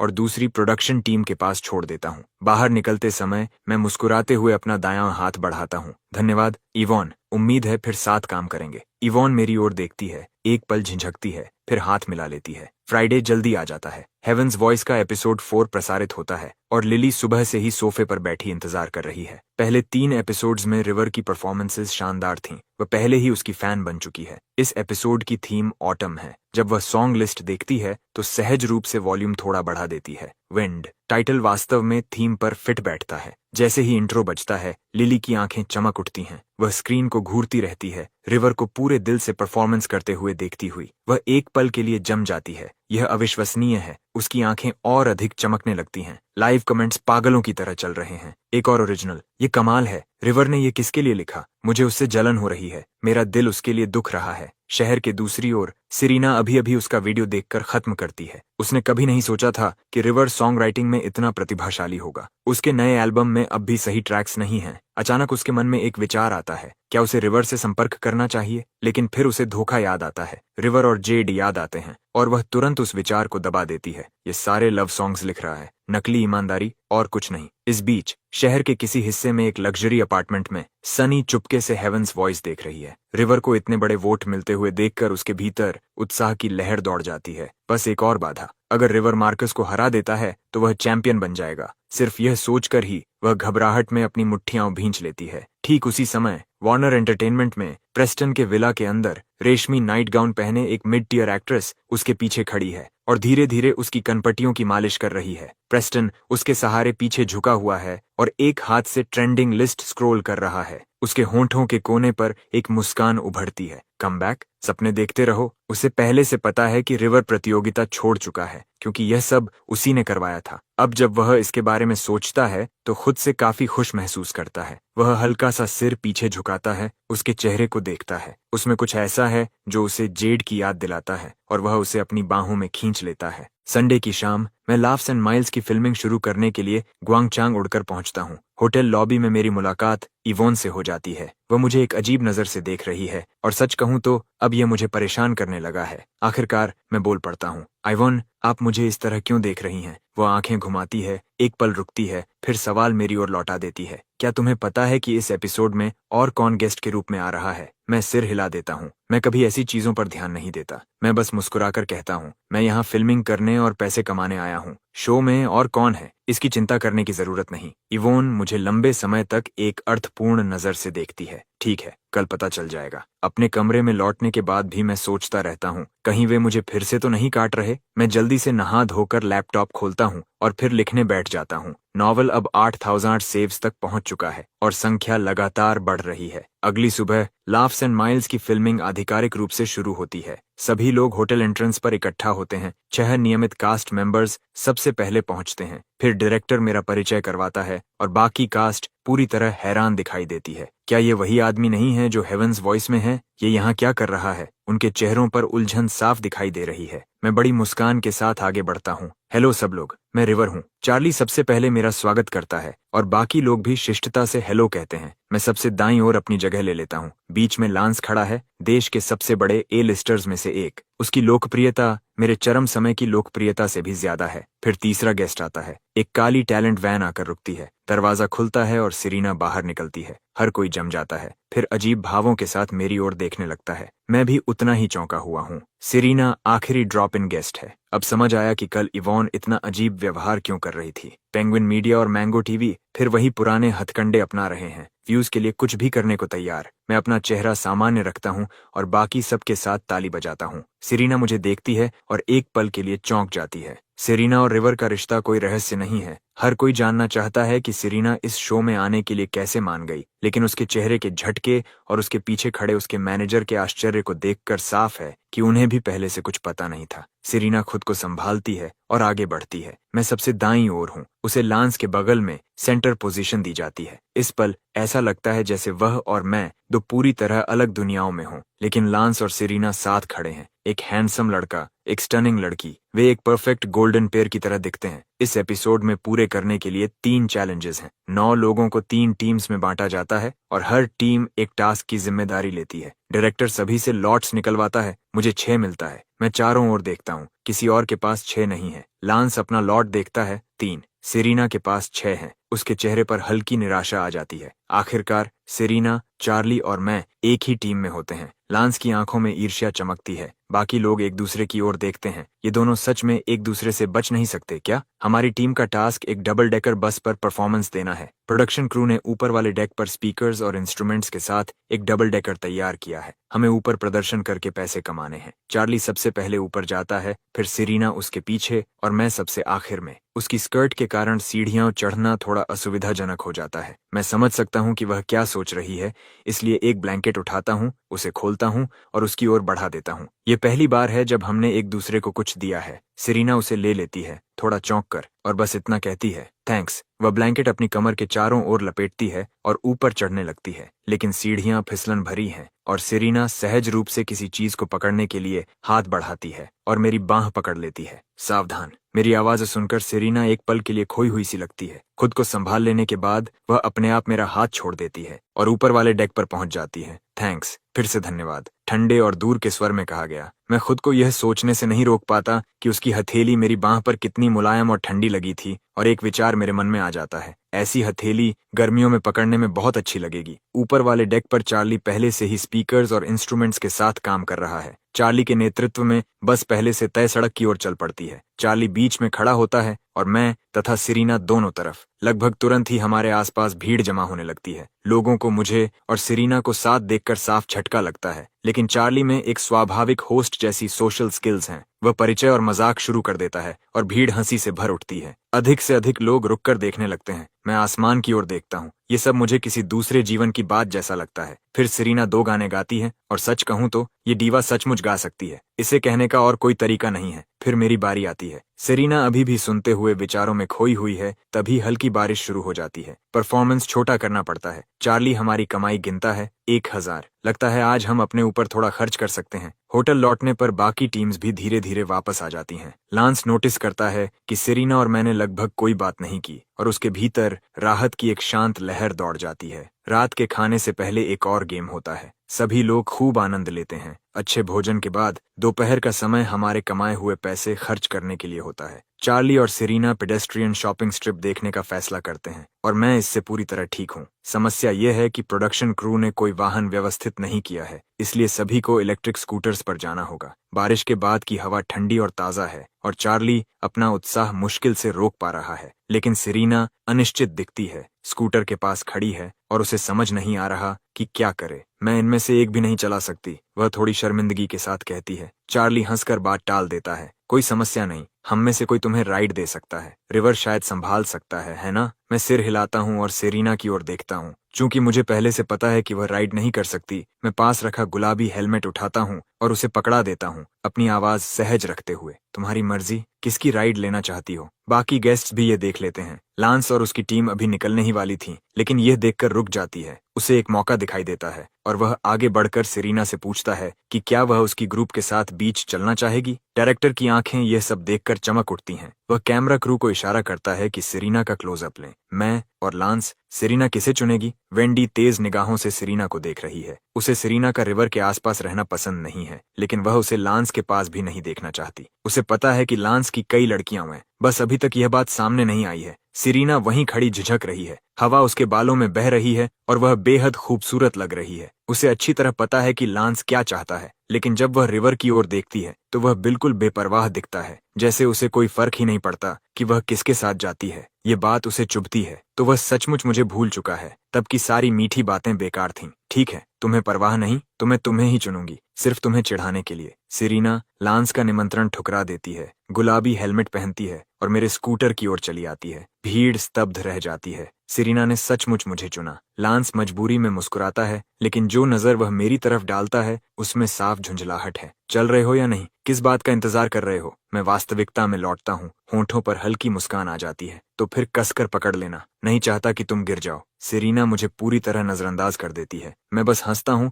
और स्कूटर स्टार्ट करके आगे बढ़ जाता हूँ। अचानक झटके से सेरीना आगे की ओर झुक जाती है। वह घबराकर मेरी पीठ से टकराती है और मेरी जैकेट पकड़ लेती है। कितनी मुलायम! मैं अपनी पीठ पर उसकी गर्माहट महसूस करता हूँ और हवा में उसकी खुशबू की हल्की सी झलक पकड़ता हूँ। देखा, मैंने कहा था कसकर पकड़ लो। सेरीना के कान हल्के लाल हो जाते हैं। दोनों हाथ मेरी जैकेट पकड़े हुए हैं, लेकिन वह वैसे पकड़ने से इनकार करती है जैसा मैंने कहा था। बारिश के बाद गुआंगचांग ठंडा और सुखद है और हल्की हवा बह रही है। सेरीना को शायद ही कभी इस तरह घूमने का मौका मिलता है। सड़कों के किनारे विंटेज रेट्रो स्टाइल की इमारतें हैं। वह अपना फोन निकाले हुए हैं, तस्वीरें ले रही हैं, बिल्कुल किसी छोटे बच्चे की तरह खुश। मैं रियरव्यू मिरर में उसका चेहरा देखता हूँ, बेदाग, बेहद खूबसूरत, और मेरे भीतर कुछ हलचल होती है। वह सचमुच सुंदर है। ओरिजिनल सोल आखिर सोच क्या रहा था? उसे जाने कैसे दिया? तभी आगे की लाइट लाल हो जाती है। मैं जल्दी से ब्रेक लगाता हूँ और सेरीना, जो पूरी तरह तैयार नहीं थी, फिर से मुझसे टकरा जाती है। उसका फोन लगभग हाथ से गिर ही जाता है। मैं फिर अपनी पीठ पर वही जानी पहचानी मुलायम एहसास महसूस करता हूँ। मैं मुड़कर देखता हूँ तो वह मुझे ऐसे देख रही है, आधी नाराज, आधी कुछ और। मैं अपना सबसे मासूम चेहरा बनाता हूँ। Sorry, red light. वह बिना कुछ कहे पीछे खिसक जाती है, हमारे बीच थोड़ा फासला बना लेती है और अपना फोन रख देती है। लाइट हरी हो जाती है और मैं स्कूटर आगे बढ़ा देता हूँ। थोड़ी ज्यादा पावर लग जाती है। मैं ब्रेक छूता हूँ और वह फिर मुझसे टकरा जाती है। रिवर, क्या तुम ये जानबूझकर कर रहे हो? सेरीना के कान गुलाबी हो जाते हैं। उसे सचमुच शक हो रहा है। बिल्कुल नहीं, मैंने काफी समय से राइड नहीं की। इन स्कूटर्स में बहुत ज्यादा किक है, बस थोड़ा कसकर पकड़ लो। सेरीना पूरी तरह मना कर देती है, लेकिन हम ज्यादा दूर नहीं पहुंचते कि अचानक एक कार हमारे सामने कट मार देती है। मैं पूरी ताकत से ब्रेक लगाता हूँ। हम मुश्किल से बचते हैं। सेरीना का चेहरा पीला पड़ जाता है और इस बार वह अपनी बाहें मेरे चारों ओर लपेट लेती है और कसकर पकड़ लेती है। उसका दिल अब भी तेजी से धड़क रहा है। हम तीनों पेडेस्ट्रियन शॉपिंग स्ट्रिप पहुंचते हैं और इधर उधर घूमना शुरू करते हैं। जहां देखो वहां खाने की चीजें और छोटे छोटे ट्रिंकेट्स हैं। सेरीना आगे एक दुकान देखती है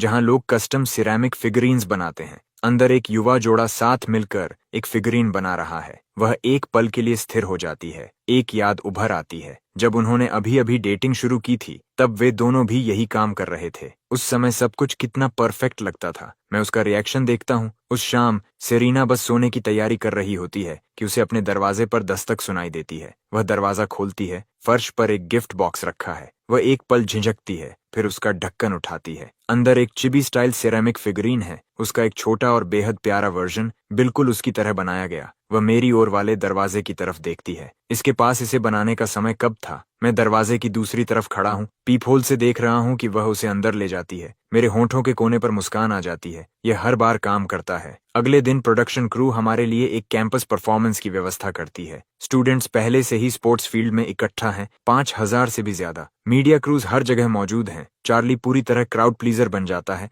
और सभी को लेकर मंच पर जाता है ताकि स्टूडेंट्स का अभिवादन कर सके। भीड़ जोरदार उत्साह से फट पड़ती है। नीचे पहले से ही चर्चाएं चल रही हैं। लांस कितना हॉट है, सेरिना कमाल लग रही है। रुको, क्या वह रिवर है? वह यहाँ क्या कर रहा है? वह स्कमबैग है। आखिरी वाली आवाज स्कमबैग इतनी ऊंची निकलती है कि मंच पर मौजूद हर व्यक्ति सुन लेता है। मेरा मन करता है कि जमीन में समा जाऊं। परफॉर्मेंसेस शुरू हो जाती हैं। सेरिना अपना एक लव सॉन्ग गाती है। उसकी आवाज समृद्ध और सहज है और मैं खुद को पूरी तरह उसमें खींचता हुआ पाता हूँ। फिर चार्ली की टीम समाप्त करती है और मेरी बारी आती है। लांस स्वाभाविक रूप से शो का समापन करने वाला है। मैं माइक लेकर मंच पर जाता हूँ। मेरी रेप्यूटेशन अभी भी बहुत खराब स्थिति में है। भीड़ में कुछ स्टूडेंट्स पहले से ही मेरी तरफ इंसल्ट्स चिल्ला रहे हैं। सेरिना यह सुनती है और स्पष्ट रूप से विचलित दिखाई देती है। वह कल्पना भी नहीं कर सकती कि मैं यह सब झेलते हुए आगे कैसे बढ़ता रहा हूँ। जिस तरह वह मेरी ओर देखती है उसमें एक शांत सी सहानुभूति है। हेलो सब लोग, मैं रिवर हूँ। यह एक नया गाना है, माई डेस्कमेट।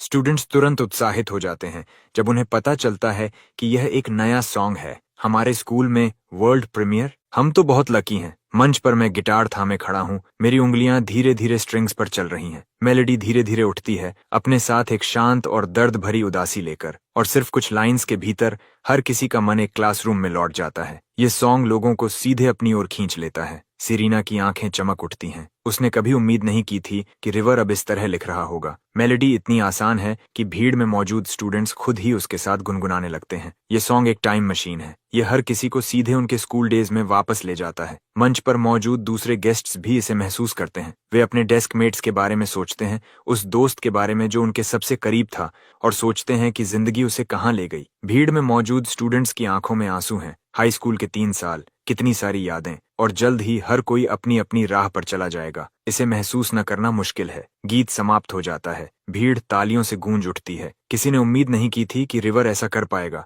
लव सॉन्ग्स एक बात है, लेकिन यह अविश्वसनीय है। आप सभी का धन्यवाद। मैं गहराई और ईमानदारी से झुकता हूँ, फिर धीरे धीरे मंच से उतर जाता हूँ। स्टूडेंट्स अब भी मेरा नाम पुकार रहे हैं। विक्टर और इवॉन एक दूसरे को स्तब्ध नजरों से देखते हैं। ये आदमी हमें चौंकाना कभी बंद नहीं करता। ये एपिसोड बहुत बड़ा होने वाला है। लांस मुझे वापस आते हुए देखता है और पहली बार उसके भीतर कुछ ऐसा पैदा होता है जो बेचैनी के करीब है। उसने सोचा था कि मैं बस एक और लव सॉन्ग गाऊंगा, लेकिन यह पूरी तरह अलग था। रिवर का एक बिल्कुल नया पक्ष। मैं सेरिना के पास जाकर खड़ा हो जाता हूँ और शांत हो जाता हूँ। वह गहरे नीले आसमान की ओर देख रही है। मैं उसकी ओर मुड़कर देखता हूँ। उसकी गर्दन की सुंदर रेखा, गोरी और आकर्षक। फिर मैं भी उसकी नजर का पीछा करते हुए उसी गहरे नीले आसमान की ओर देखता हूँ। हम दोनों में से कोई कुछ नहीं कहता। दुनिया शांत है। आसमान अंतहीन रूप से नीला है। एक हल्की हवा गुजरती है और उस खामोशी के बीच कहीं हम दोनों चुपचाप अपने अपने लिए मुस्कुरा देते हैं।